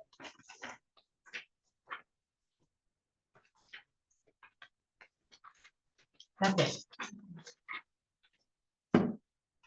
Discussion items. Okay, unfinished business, we addressed the canvasser appointment. After our last canvasser appointment, it was brought to our attention by Mr. Williams that we needed to do a roll call on that. In addition, he also provided some information that is also in our packet about the composition, and we need to also vote for the alternates. You don't have to vote for the alternates, but you have to name all the ones that were provided to you Okay. from the parties. So that those listed as the ones recommended from the party The ones that's not chosen as the canvasser would be considered your alternates if that person couldn't make it as a quorum of that canvasser So what do board. we do when we have three? Either one could be used. Oh, So the clerk either could one pick could be either of used. those two as alternates. Okay, but that's her pool to pick from. Yes, Okay, so we can add Tom to the Democratic nominee, even though we did not actually have a letter from him. correct, because that was what was recommended to us by, Okay. there is no Montmorency Democrat Party, No. so that's why Marie Cheryl, Gilbert. Cheryl Rhoda reached out to Marie, Yes. to get recommendations. So I would make a motion, no, actually, I'm going to read it. So it's regarding canvasser appointments. 2 seats of the Montmorency County canvassers will be expiring 10/31/2025. One from each party pursuant to Michigan Combined Law 168-24C. Each party is to provide a list of names to the clerk. Shall receive the following from the parties and have included letters of interest. The Republican nominees were Thomas Williams, Larry Egan, Dyer Baylog. The Democrat nominees were Elaine Carlson, and Tom Carlson is an addition here from Marie Fielder's alternate list. These are 4-year terms. The new term would expire 10/31/2029. Please appoint one from each party pursuant to Michigan Combined Law 168-24C3. So we need to and we don't need to do the alternates. Okay. So we just need to redo that canvasser appointment with a roll call vote.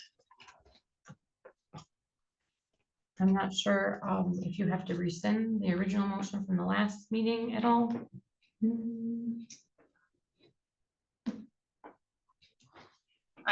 We can do it. There's no fall in rescinding it when we're redoing it anyway. I'll rescind the previous. It might have to be the person who made the motion. Oh, okay. I think I made.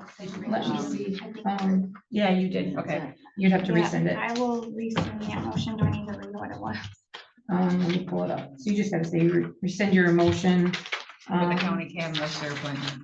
I'll rescind my motion for the county canvasser appointments from the September 25th, 2025 meeting. And I'll support that. I think I was. Nope. this- Bob, did a second. Yeah, I'll support it. Motion and support. Rescind the motion that was made.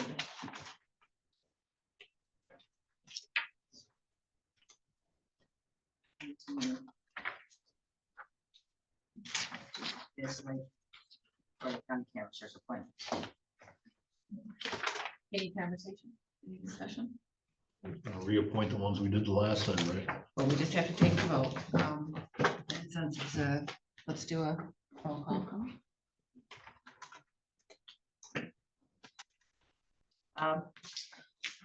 Voting to, No, this is just a Rescind? rescind. This is yes, Hamlin, Yes.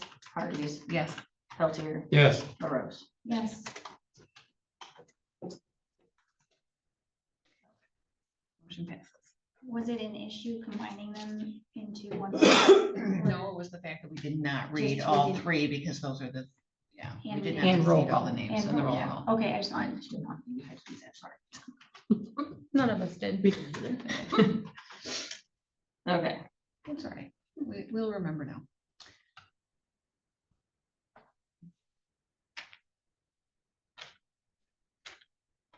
I'll make the motion, to nominate Thomas Williams for the Republican nominee, and Elaine Carlson as the Democratic nominee. I'll second that motion. We have a motion and a second. Any discussion? Hearing none?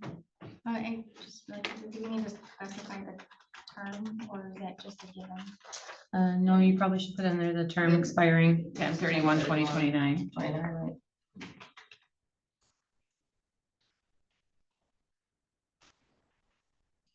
Roll call, please. Hamlin, Yes. Hardee's, Yes. Peltier, Yes, LaRose, Yes. and Bob. yes.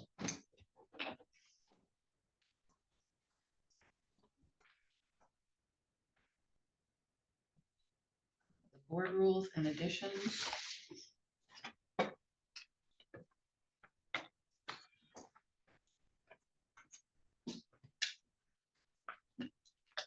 And this was, this first was a board rule addition. That was an option as an opening statement to the board rules, that just states what type of governmental process we have. And the lawsuit settlement and initiation process. It would be added to section 2.1, and that was from the 3.8 prior, and that was on the lawsuit settlement. So that permits the initiation by the county, approved by the Board of Commissioners. The settlement can be approved by the County of Montmorency Board of Commissioners, except that in certain instances, the chair of the board may be given full settlement authority in regards to a lawsuit, and of course, that would be under the direction of the lawyer. So what is that? So like that one's pretty vague. So what instances? So when we had our, Given settlement. we had our settlement, one of the things the attorney told us that we should have something in there that states how we handle settlements. Right. So it's just saying that when we're going into it, that it's gonna come to the board for approval unless, you know, it's something that can be handled by the attorney and the chair. And he needs to review this anyway. Right. So I guess my question is just like that, okay, so it says the chairperson may be given, full settlement authority may be given by the board, like the board would say, we are giving you that authority, Yes. or is it just the chair determining that? No. So it says any lawsuit initiated by Montmorency County shall be approved by the County of Montmorency Board of Commissioners. So you know how at the last one where we had to come back and discuss about it again? Once we've discussed it, you could give the chair authority to approve that settlement. So we don't have to have another meeting discussion about it. Okay, But the board votes on it. Right. Should that be in there? Yeah, and like I said, this needs to be reviewed by. yeah, Maybe Matt. put that note This in this there. was an example I got from Eaton County. So okay. That Maybe makes sense. just put that side note to him to ask how that would come to be. Okay. I have concerns about the statement, the controller is responsible for the supervision of all appointed department heads. I think that's not the right place to put it, number one, because this section says authority of the Board of Commissioners. And then that would require a change to the job description as well. And I know we're not approving this today, so I just want to throw out my concerns with this. So to some degree, I get an administrator or controller helping to manage operations. Makes sense because it's very difficult for the board to be the supervisor over half a dozen or so employees. I have concerns with putting more on the controller because we canceled the September meeting because workload was really heavy.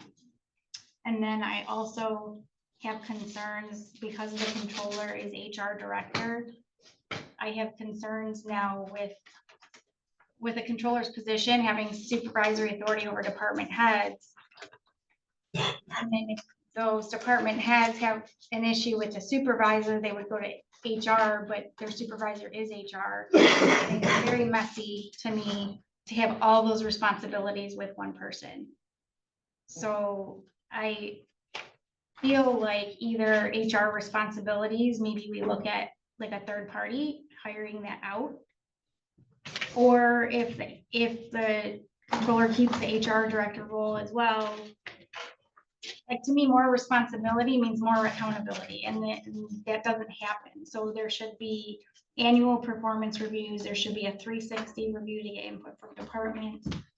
I think we should get legal counsel opinion on having a controller position as contract versus a staff, because I've heard from other controllers or county boards that a lot of times a controller position is a contract position where it would be like a 2-year or whatever it is revisited during that period of time. There are things that details missing from this that I think are important for the board to consider. In addition to a review, defining the boundaries on controlling operations and budgets for the departments. And I wouldn't think you would want to get in the mix of telling the building department how to manage their operations. But that's where, like, as a supervisor, that could potentially be your role, so I think that needs to be better defined. I think we need to have, if the controller is to keep the HR director role and be supervisor, there needs to be a better process. We have a little bit of a complaint grievance process in our policies, but I think it needs to be a lot more robust to make sure that there is a good process in place.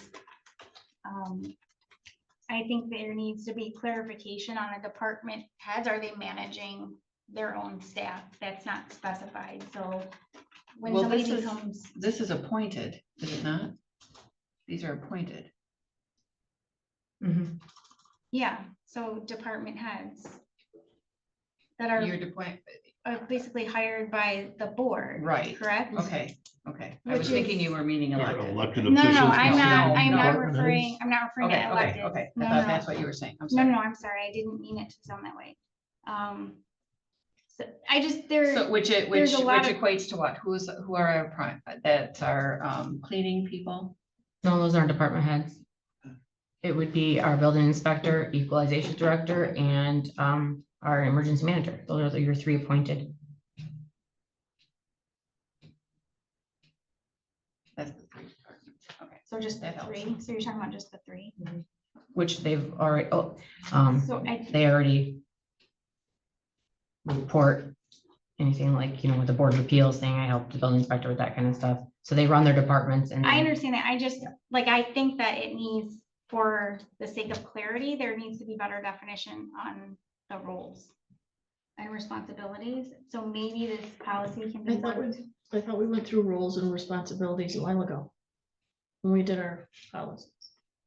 Of whose new job positions. titles were, what their job titles and duties were. As far as I know, this is a new position, isn't it? No. No, She has a new- job description. It It It's was a in new- the job description before. It's a new responsibility that isn't defined, the demarcation of responsibility is not defined. Well, she's been doing this. This isn't new. What's new about it? You're putting it into a Well, if there's nothing policy. new, why you need a resolution or whatever to give her the authority to be the head of the departments? It's Like- establishing, because we have old policies that we've melded with the new in the interim, because some of these were not changed for years and years. Now we have a county controller. We can do county controller / administrator. I don't, if that's It's gonna. worked for years and years. Why do we feel the need to change it? My point, We can make there's it no, broader. it's, she's doing it, but there's no definition as to what it is. Yes, okay, she's doing it, but if you're going to put in policy now, she is officially the supervisor of the department heads, I feel that there needs to be I think that's in the job description. That's what I thought it was. the supervisory role over the department heads. I believe so. I didn't know It's a that. moot point. Why are we discussing it if that's already the case? That's what I was wondering. I didn't think that was in the job description. I might have missed that, so I'm sorry. if Is I missed it that. not in the job description? I It's I not. thought it was. We had it in there. Okay, so maybe That was that's in the the thing job breaking it down description. last time. We went over this. I'm still gonna go back to accountability. I think that there should be accountability on employees. And it includes a review, and I don't know, like, we're not, like we should. And That's in again, our I'm gonna go back to, if we're looking at policies, I think, again, HR director is supervisor over department heads, and there's not a good process. I don't feel our policy, I'd like to ask the attorney on it, I don't feel like our policy is very strong in having. Well, a it place is for going to be department reviewed. heads We to can go. ask, him to review. That was one of the things we have to review is I added the evaluation process or the evaluation policy into just now, this just happened at the beginning of the year when we started talking about policies and it's supposed to be reviewed by the attorney. And when I did that and added the evaluation, I provided 3 different options that I had pulled from administrator controllers in all the counties around us of the process of doing that evaluation and gave it to you guys so you could pick which one you want to use. And we were supposed to schedule something and it never happened. Right, we should do that, because We I think should. it would be helpful. But I'm talking about the policy for This is an it's- update to a board rule. the policy, Right, but this relates to other policy. I'm talking about a stronger policy related to the ability for somebody to have that process of who they go to. And I know it says they can go to the board. I think that we should ask the attorney if it needs to be more robust of a policy on a process for a department head. We can add that note, but that's not pertaining to this, that's pertaining to the other section of that policy. I don't remember what it was, but it was pertaining to the chain of command for how people. Okay, so the job description already says supervision of all department heads. I don't remember seeing that in there. Well, I'd have to look it up, but it's the appointed. And We're talking about performance evaluations, does that include everybody? no, because department heads can choose to. Elected officials. Elected officials can choose to do it or not. We had said yes, that we were going to. But it hasn't been reviewed yet, and like I said, we'll have to have options, but you can have the policy and have the procedure be separate. You can have a policy and a procedure can be separate, which is a better way to do it, because then you're not changing policy all the time. You can simply change your procedure to match the policy. If that, if it's a change in a form, or if it's a change that doesn't require a total revamp. So when are we gonna do a policy or performance evaluation on the controller? She's been in her place for 2 years now, and no such thing has ever happened yet. No, because they didn't want to. They Who didn't chose want to? last, I tried they doing chose it last last year. time. We had suggested it last year and the board chose not to. I'm They sorry, broke I it just down. feel that there's vendettas against the controller, and I believe she's doing a good job. So nobody, I feel like never every be questioned, department never. has area for improvement. Every department has things that they do well, and I don't know why this board shies away from a conversation, an open conversation and discussion to hear. Probably because we already said we are going to have an evaluation process. We just already haven't done did. it. We've already got it in policy. It's already in the policy that's going to be reviewed. So I'm not sure why we are redoing things we've already done. It's getting redundant. As far as the form we use, we can set that at any time and look at the form. We can But pass out those forms. let's put that on an agenda, then I think is the point, because Okay, then that's a different discussion than from the board rules. it is a different discussion. I still think putting this in under the authority of the Board of Commissioners doesn't make sense. I'd like to verify that that is already in the job description, and if it's not, that we revisit this discussion. Or ask the review of the lawyer to review and give us the best option for how to identify what type of a system we are running, because that's the point of putting this in. Because if you, and we can say controller administrator, could you put that in, April, for policy review? We don't have to agree, we don't have to vote on this, but go ahead and send it through. And maybe it needs to say county controller admin, whatever the appropriate ruling is, or his recommendations. So I look back on the job description and it doesn't state, which offices I oversee, but it was put as board assigns. And when we did the wage study classification, that was one of the conversations they had, is that in normal controllers and positions, these are the offices that you would oversee, and it stated the information. So then at that point, the board kind of put that on me to do. So that happened in 2022 when we had the wage, but it's not a job description listed So it needs to specifically. be- It is something that needs to be added to the job description, and again, I think that there are. The discussion of HR, because we've discussed this before, but you have limited HR function. You don't have anything to do with the elected officials hiring. You are handling their signing up for their Yeah, you don't have the insurances and those kind of things. Right, but HR is supposed to be the neutral party in concerns and issues. Yeah, but our policy doesn't allow them to go to HR. Our policy says they have to go to the elected official. So that's the problem. I'm talking about the department heads. They aren't elected, they don't have electeds to go to, they would go to their supervisor, or if they can't go to their supervisor, they would go to HR, but that's also you. And it's not, like, this is not an issue No, with you as a person, so please understand.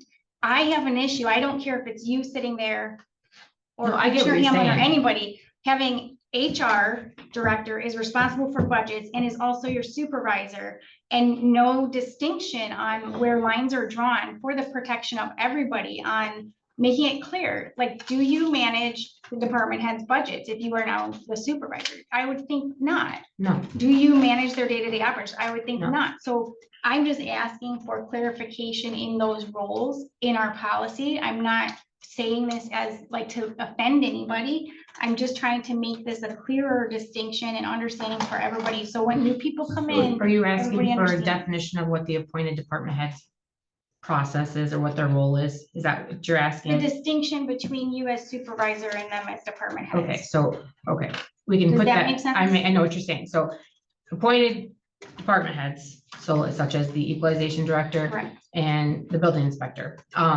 They have their own staff, they make their own procedures, they run their office hours, they do all the things in their offices.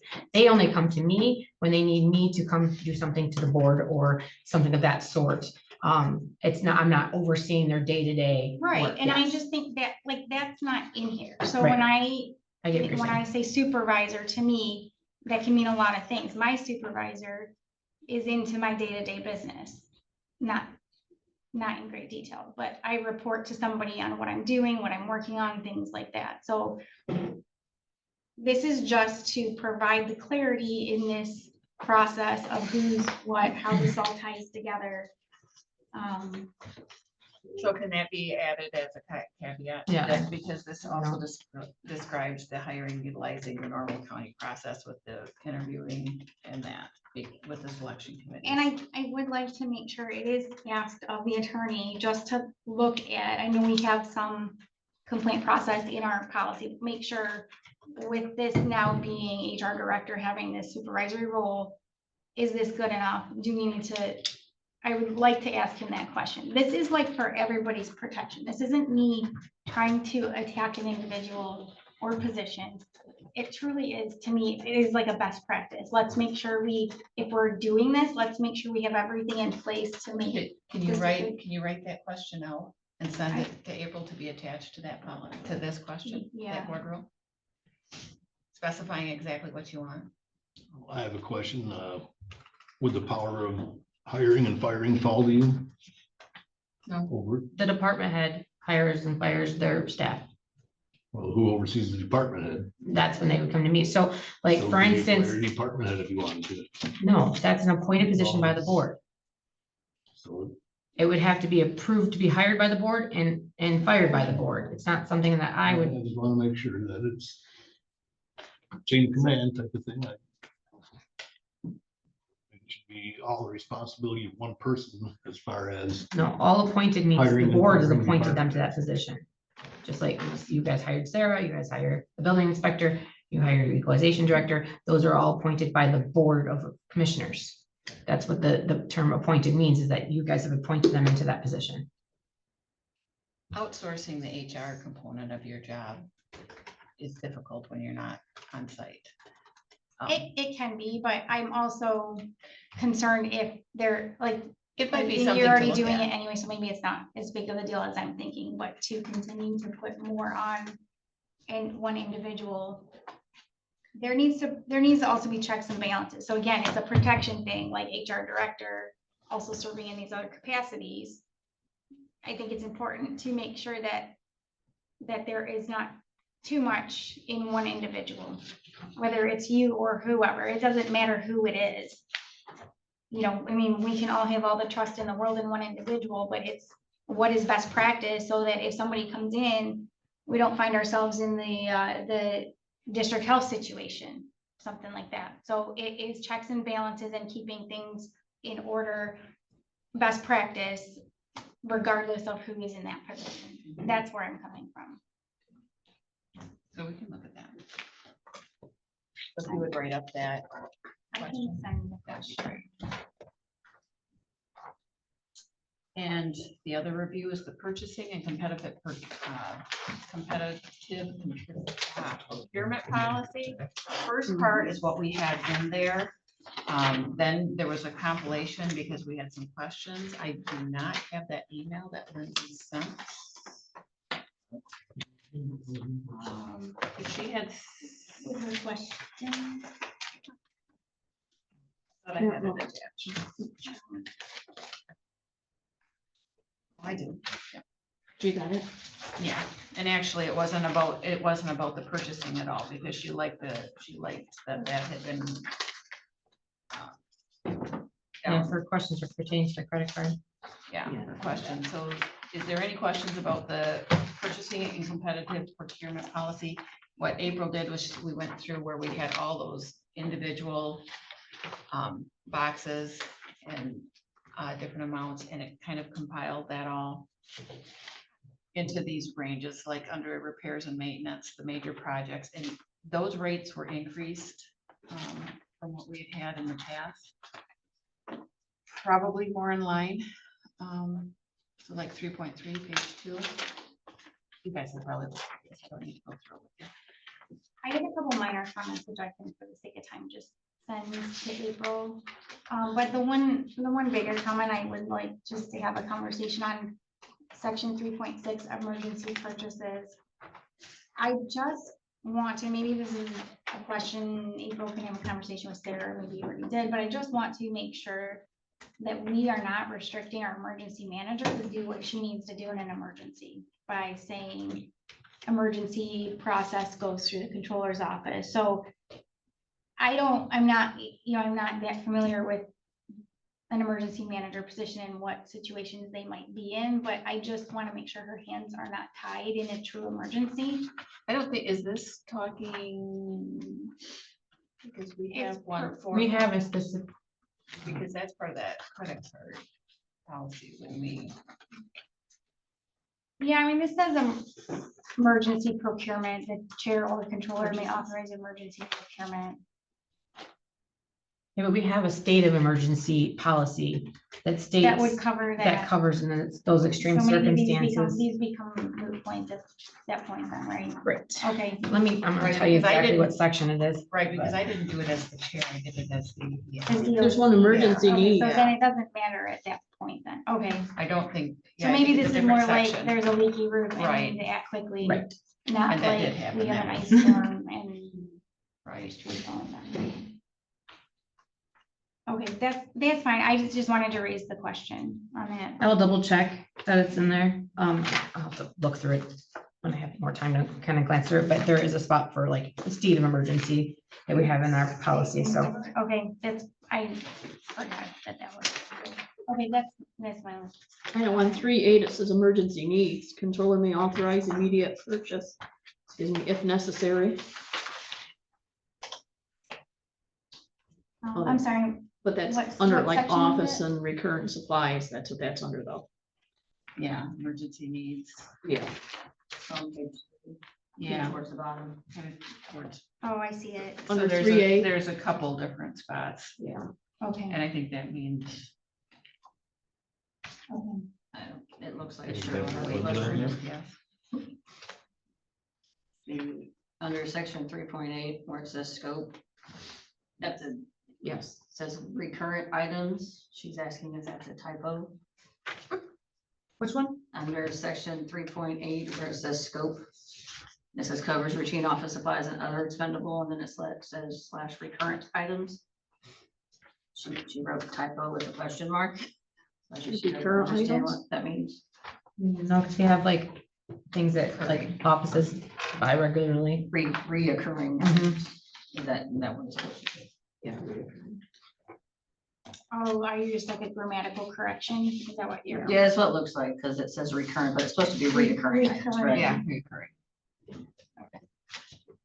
And And her other, I don't know, she wrote a line under submits list to controller for approval under preferred supplier list. Don't know. what What number? section was that? It's the same page, it's just under preferred supplier lists. The second Okay. bullet says submit list to controller for approval. And she wrote a line under it with the question mark. So like she has specific to her office, like election source. And, for vendors she uses for like election stuff, each office has a specific one, so that would be that list of people we have in our vendor list that are approved. Already. Maybe she's questioning approval, like, I don't, would you say no if she submitted a preferred supplier? That is more of just saying that we're going to review if like better options come about kind of thing. And, we don't say no to it. There's only certain things you can get, you have to get from election source, so you don't really have an option. Yeah, I didn't know if that's why speaking of that, let me think of another question. So on the sole source, how are those submitted? Where is that? I have it highlighted. Sole source, written justification. So I don't know if this is helpful or not. When I worked at Livingston County, our administrator had a form that was just like a basic form you fill out. There were different reasons why you needed a sole source, and then it made it simpler. I don't know if you have something like that. It was just a suggestion, or if people just send you emails. But that was just a thought, is if there isn't a form, maybe that would streamline that process where they have to like click the reason why or check the box, why they're looking to sole source. And Yeah, well, under exceptions and special cases, it says written justification. Is that what you're talking about? yeah, Under page yeah. 5. So if there's. There is a form, written justification versus so could that be a form? I suppose it could be. I'm just whatever they suggesting choose. streamline it. I could probably get a copy of that if you're interested. But I'm just looking at streamlining. However,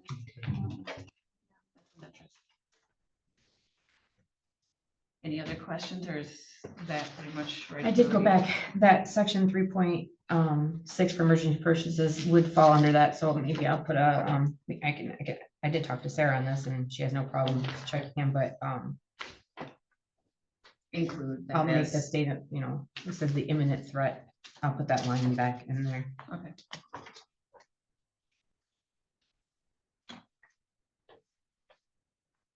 We had like an 11-page competitive procurement policy and it was just redundant and cumbersome. And so I figured putting these all together makes it a lot easier to follow. Any other questions on that? 3 point.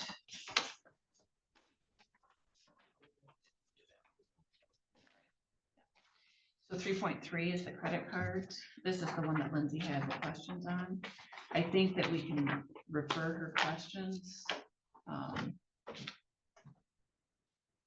At MCL, there's multiple. The MCL question there, when I looked it up, there was multiple MCL ranges that Michigan combined law ranges, and actually for opening and limit establishing, that is the correct 0.244, but she's right, there's a whole range. So if we could have the lawyer just see if he wants to include all of And at the those. very end of the policy, it does state that this policy aligns with Public Act 266 and 1995, which is all encompassing of Okay. all of those. There So we go. yeah, I definitely have a noted that for Matt to review that portion of it.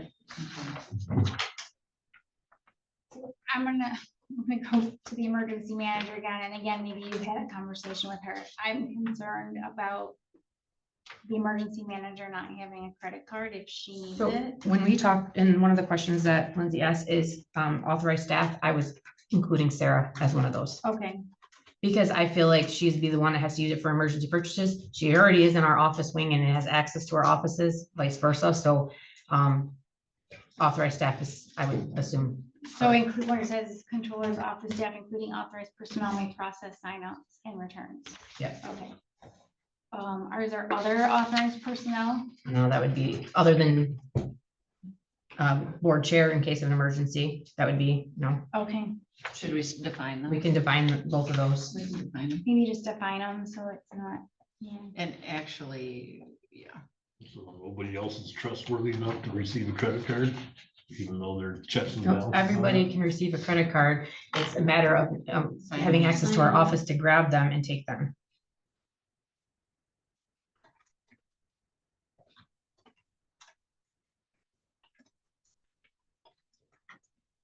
These are not to be trusted with it. They can't hold on to it and use it as needed and have an accounting at the end of every month.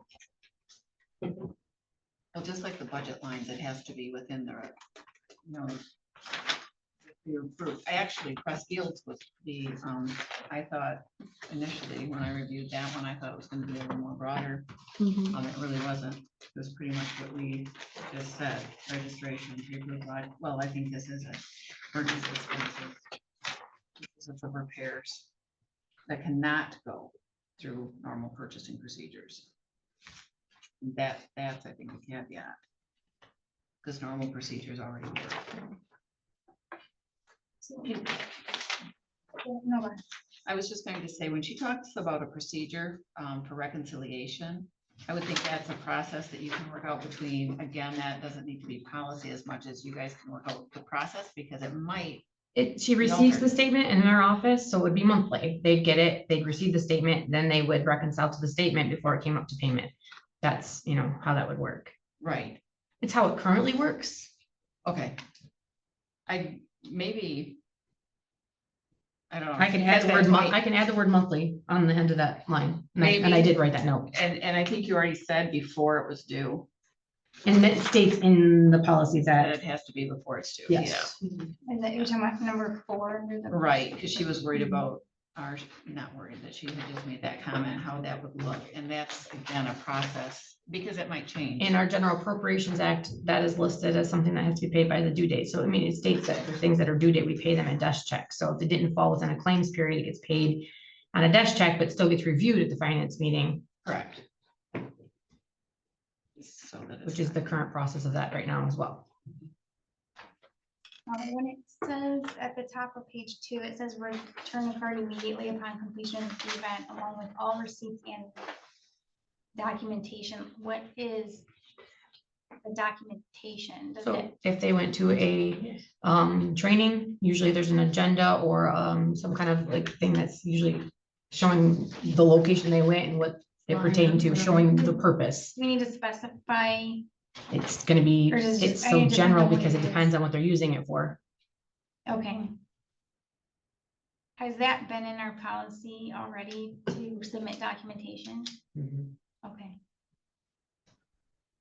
That's actually what we do when we send in ours. Like our. Yeah, it makes sense. I just didn't know if it was already, I didn't know what that encompassed. I guess that's, I just wanted to say question. Did anybody see anything on that sign up form? And there is one change I do have. This would actually be section 3.2 because we eliminated 3.2. And I moved the counterfeit policy to section 3 tentatively for the attorney review. Oh, where would that That's go? Under, you said, Instead of 3.3 credit cards, it'd be 3.2 credit cards. Oh. And then I moved the, because I had to add that into the policy, the counterfeit policy for review. I would put that tentatively under 3.3. so counterfeit is gonna be 3.3.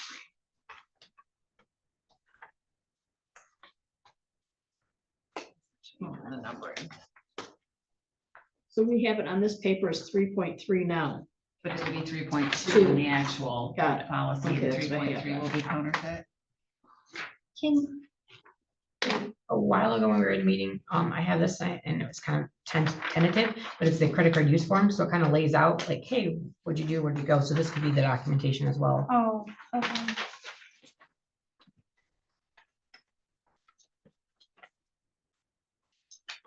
So I'm gonna throw, I know this is a contentious topic, but I just want to throw it out there. So I know Bernie buys a lot of parts that can't necessarily, it's not like he can go through Staples and things like that. So can we just have a civil conversation about that? And is it beneficial or not for him to have the credit card if he has to provide the receipts and the documentation or still go through certain policies on what he's purchasing or how that would look? I don't sit with him and go through this process on what he does, so I'm not trying to like cause a problem here, but I just want to have a conversation on it because I just feel like there could be benefit to him being able to act quickly in getting parts and repairing vehicles if he had a credit card. And maybe we can have that with stipulations, and if it is abused, it can get pulled away. I don't know, I'm throwing that out there as an option as well for discussion to see what the concerns are, pros and cons, if it's something, I don't know how often he purchases parts. You know how often he's purchasing parts, maybe it's not as frequent as I think. So what the process now is he submits it and it gets purchased, or He has accounts that he He has uses accounts. and we So he pay. just goes through accounts. I think the So- main thing was eBay. He had mentioned. where he needed He has an account with eBay because he said that usually it ends up going through Amazon. They don't always have the parts. or eBay does. So on the accounts, do they just like keep a running, like he doesn't have to buy it every time They charge, they charge? And, and then we send out a check for the accounts that he has. okay, so maybe it's not, And the policy basically states that, he'd use those accounts, and if the part that he needs can't be satisfied out of that, then we would go to an alternate credit card purchase of sorts. But okay. we've approved vendors that he charges to. It's one of the things that I think is pretty easy to keep track of, that he's not abusing it, that I don't see any real reason why we wouldn't be set up with a credit card with a limit on it, and then have to come to board approval or your approval if he needs to exceed that limit. It's not. He doesn't When he come had the for- credit card himself, I'm sure he had a good track record with that. I don't think there was ever any issues with him misusing it. Not like he can say, oh, he was always doing things that he shouldn't have with it. I really highly doubt that ever occurred. He's got a proven track record that he is trustworthy with it. I think the point is the accountability as we as Board of Commissioners in tracking the money. And Bernie might be fine, the next person may not be. So the point is to have a system that is uniform, like Michelle has stated she likes uniformity. And I think that's part of it. Pardon? You do have a tracking system and accountability every month if you see there's a purchase. But not if it, that are being made. when you use a credit card, if you've overpaid, for example, the line that needed to be adjusted, you see what I'm saying? It would have already been done. The purchase would have already been made, the bill would have already been paid, and there's no going back on that. That's why you have the limited amount of the credit card, where if something does shady happen, no matter who it is or what they're doing, you can rectify it immediately without causing serious damage to the county. But your card doesn't know where the line item is. It doesn't understand your accounting. It doesn't say that your line in whatever account is, overfunded, like in this case. So that things had to be sent to different lines. It's a part of the accounting process. And I don't want to speak on behalf of Bernie, but what would have happened is exactly what did happen, specifically what the controller's saying. Generally speaking, if Bernie was to make a purchase and, it was coming from product line that was at that point underfunded, then a budget adjustment would have to occur, and it would happen. I would encourage you folks to speak with him and truthfully ask him, whatever struggles he feels, or whether he thinks it's beneficial to the county or not. As many of us know, buying stuff in town, as much as we like to support them, generally speaking, they're a much higher price. And to have to, when we've had these discussions, we always talk about like ergonomics, and hours are important and hours are money. So the less time somebody like him or any of us have to do accomplishing a simple task like ordering something, the more efficient we are. And I can speak from experience. For Bernie to have an EV account, it would ultimately end up saving this county money because it's more ergonomic. We had to order 3 new batteries for our AEDs this week. That instead of one person sitting at the computer and processing that purchase, we're printing out the sheet to the page that we want to order it from, making sure we're getting our cheapest price. We're filling out the paperwork for the credit card payment thing for it to come up here, and whether that gets scanned and emailed or it gets delivered up here. There's multiple steps. It was for $350 for 3 batteries. It's just it creates inefficiencies, and we're all about the accountability, and I agree with you 100%. And again, I'll say, you guys have FPS every 2 weeks. I guarantee you can probably get a credit card statement every single day if you wanted. You would have immediate access to see if there's inappropriate purchases going on, or if there's an avenue where it's being abused. But it creates inefficiencies that I don't think are necessary. And we've had many talks, you folks know where I stand on it. But as far as Bernie goes, I can tell you wholeheartedly, it would allow him to save more money and work more efficiently. And don't take that from me, speak directly to him as well. Well, he's obviously doing the process because we sit in FPS and I see that he gets things through eBay regularly. So he obviously has it figured out. We see the monthly bills from the local part dealer. I mean, we've been doing this for 10 months. We've been seeing this through FPS, going through all of those bills. It doesn't appear that it's a problem, actually. It's an assumption. I guess all I'm asking, I'm encouraging the board to do is you folks independently have a conversation with you. If you don't want to, that's fine. I'm just saying, we're assuming because of what we're seeing. It's not, you're not speaking to the individual that has to go through that process. That's all I'm encouraging folks to do. Personally, I'm fine with the credit card policy the way it is. We've had it for a little over 2 years like this, I think. Yep. Did we put it in? Yep, Or 3, it'd be 3 years ago. yep. I've been hearing about these abuses of the credit card, and I've never had one concrete example provided. You only been on the board, what, 10 months? But you keep 10 talking months? about all these 10 months? use of the credit card. 10 months, right? You weren't here 3 years ago when we had to clean the mess up. Well, what was the mess? Tell And you're me. sitting down there going, and I don't believe you All ever right, did that's anything good. wrong. We're gonna continue. We're gonna continue. Yeah. So do we want to Done. do we want to make a motion on the credit card as is? I think we just put it in with everything. Credit card We policy, can we'll just finalize it leave right now and then we can end the debate. Do we want to vote on the credit card policy with the modifications that we've made as of today, right now? We do the same thing with the purchasing policy too, and we can do the same thing, approve them so I can get these to the attorneys to start the review. I'll make a process. motion to accept the purchasing and competitive procurement policy 3.1 as presented, the updated form that's been compiled.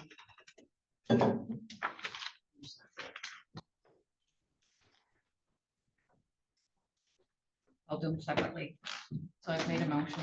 You said motion to accept the purchasing competitive. Yes, that is first, one you're doing. yeah, purchasing and competitive procurement policy. We have a second? We have a second? Okay, we've had our discussion before the motion. Like I said, I had a few comments, although they were minor, that I didn't bring up here for this at the time. It doesn't preclude you to sending those questions, April, because this is still going for review. It's just Okay. that as is, we'll send this. It still is going to the, review. We can. Do you want me to state until after that? will be- No, I mean, because she was going to make a change also, so we talked Yes, with the through a change, so if we're approving what's in front of us, but we talked about a potential change, and so I just think it's not complete.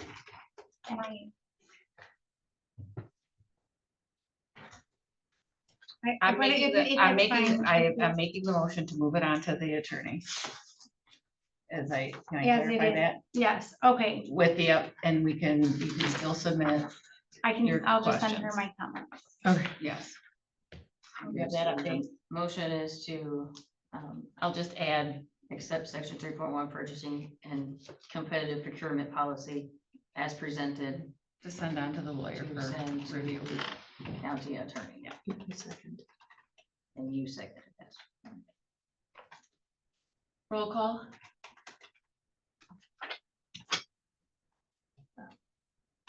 Hardens, Yes. Pelletier, Yes, LaRose, Yes, Bob, Yes. Hamlin. Yes. I'll make a motion to accept the credit card 3, but it'll be changed to the 3.2.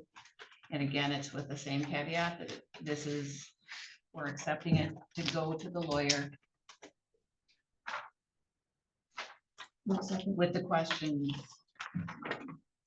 And I have the note to define. Right. Authorize note you. To define that, Yeah. yes, with the updated questions. and then minor comments, I'll send you those as well. Right, that will go for final review. Sorry, I didn't mention. Do we have a second? Second. Yeah, Commissioner, second. So These motions are to put them, forward them on to the lawyer. You want a roll call vote on that too? Mhm. Please. Peltier, No,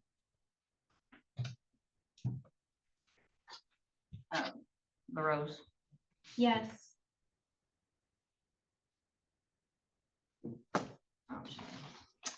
Bob, Nope.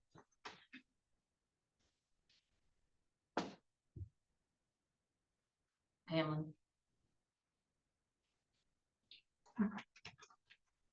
Yes. and Hodges. Yes. Motion passes.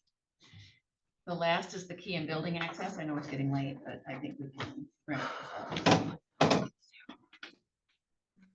My only comment on that one is just to make sure Judge Green has a chance to. She review- did, Okay, and because- she emailed me back in today to make sure I had the policy and she had that, so, and I did talk to her about this, so. Okay, because I know she's busy and I know we talked about it, the court security. meeting. I make a motion to accept the County of Montmorency key and building access policy as presented. It'd be added to section 4.10. 4.10. Yep. Oh, are we, I'm sorry. wait for- Do we have a second?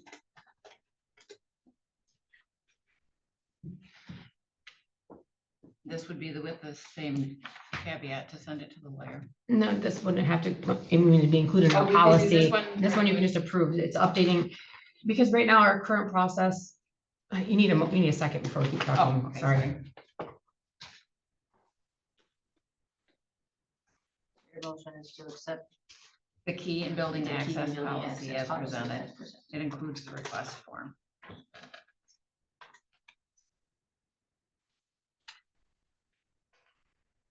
Anybody second that or did I No, just- nobody seconded. I'll second it. We have a motion and a second. Any discussion? Now let's discuss. So, the reason I did not second it, because I know we just chatted about this, I just want to make sure, Judge Green, I know you said you communicated that, I would want to make sure she's good with it before we're accepting it, because it was a conversation at the court security, meeting. So.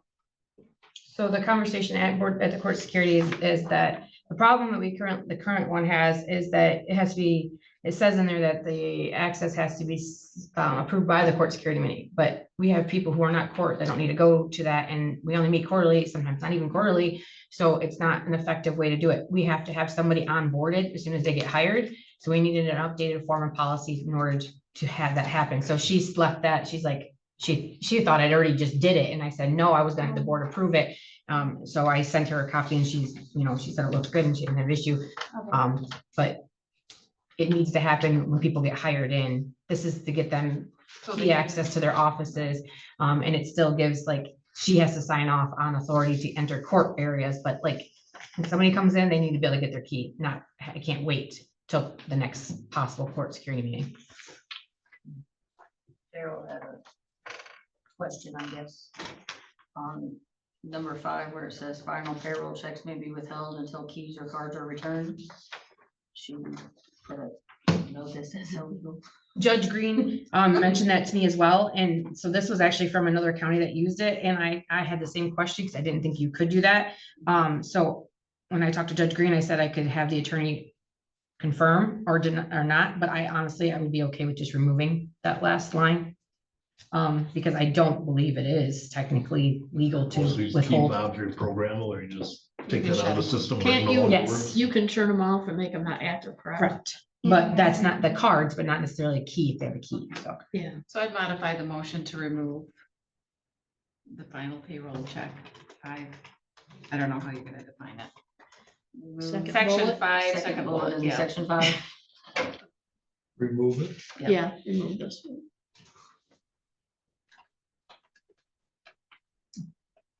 You still second Peltier to remove that bullet? You still second the motion? Are you okay to remove that bullet? Yeah. Yes. Any further discussion? All in favor, say yes. Yeah, Yes.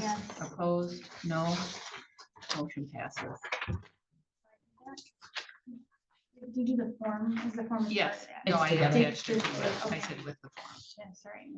Okay. Resolution 2512. We want to get through this because we have a request from the treasurer to Make a Right. motion to adopt resolution number 2025-12, amending the Montmorency County Animal Control Ordinance. I'll support. Any discussion? Hearing none, roll call, please. This is 2025-12, right? Yes. It's to adopt the ordinance. Yes, to adopt. Yeah.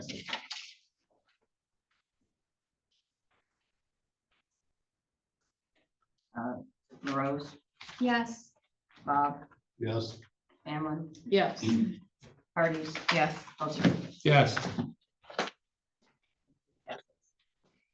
Other resolution. So this was already done technically by motion, but it needs to be done via resolution according to our ordinance. So this is just updating that fee structure that Lindsay had presented before, and actually putting in an actual resolution form. So that's the 2025-13 is the resolution Yes. form of what we had on page 1. Yes. I'll make a motion to adopt resolution number 2025-13 to amend the dog license expiration dates and fee schedule. I'll second.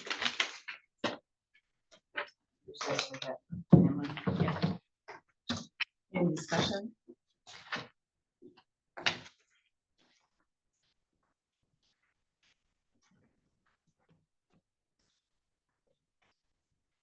Hearing none.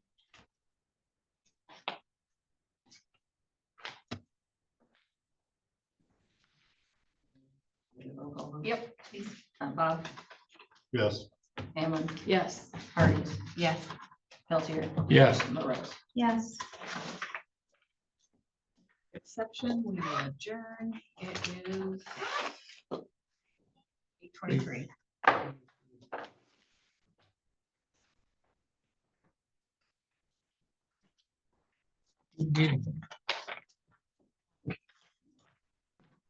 A lot of stuff in this will help.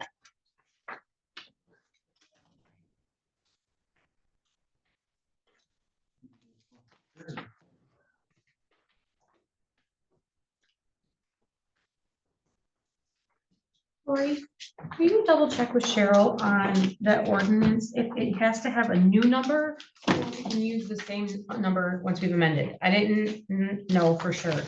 So I didn't put a number on there because I wasn't sure if we used the same one it used to be, or if we have to make a kind of new number.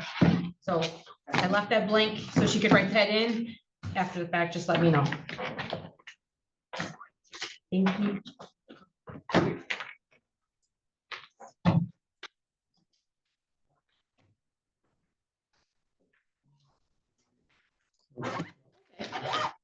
Good job, April. Good job, Lori.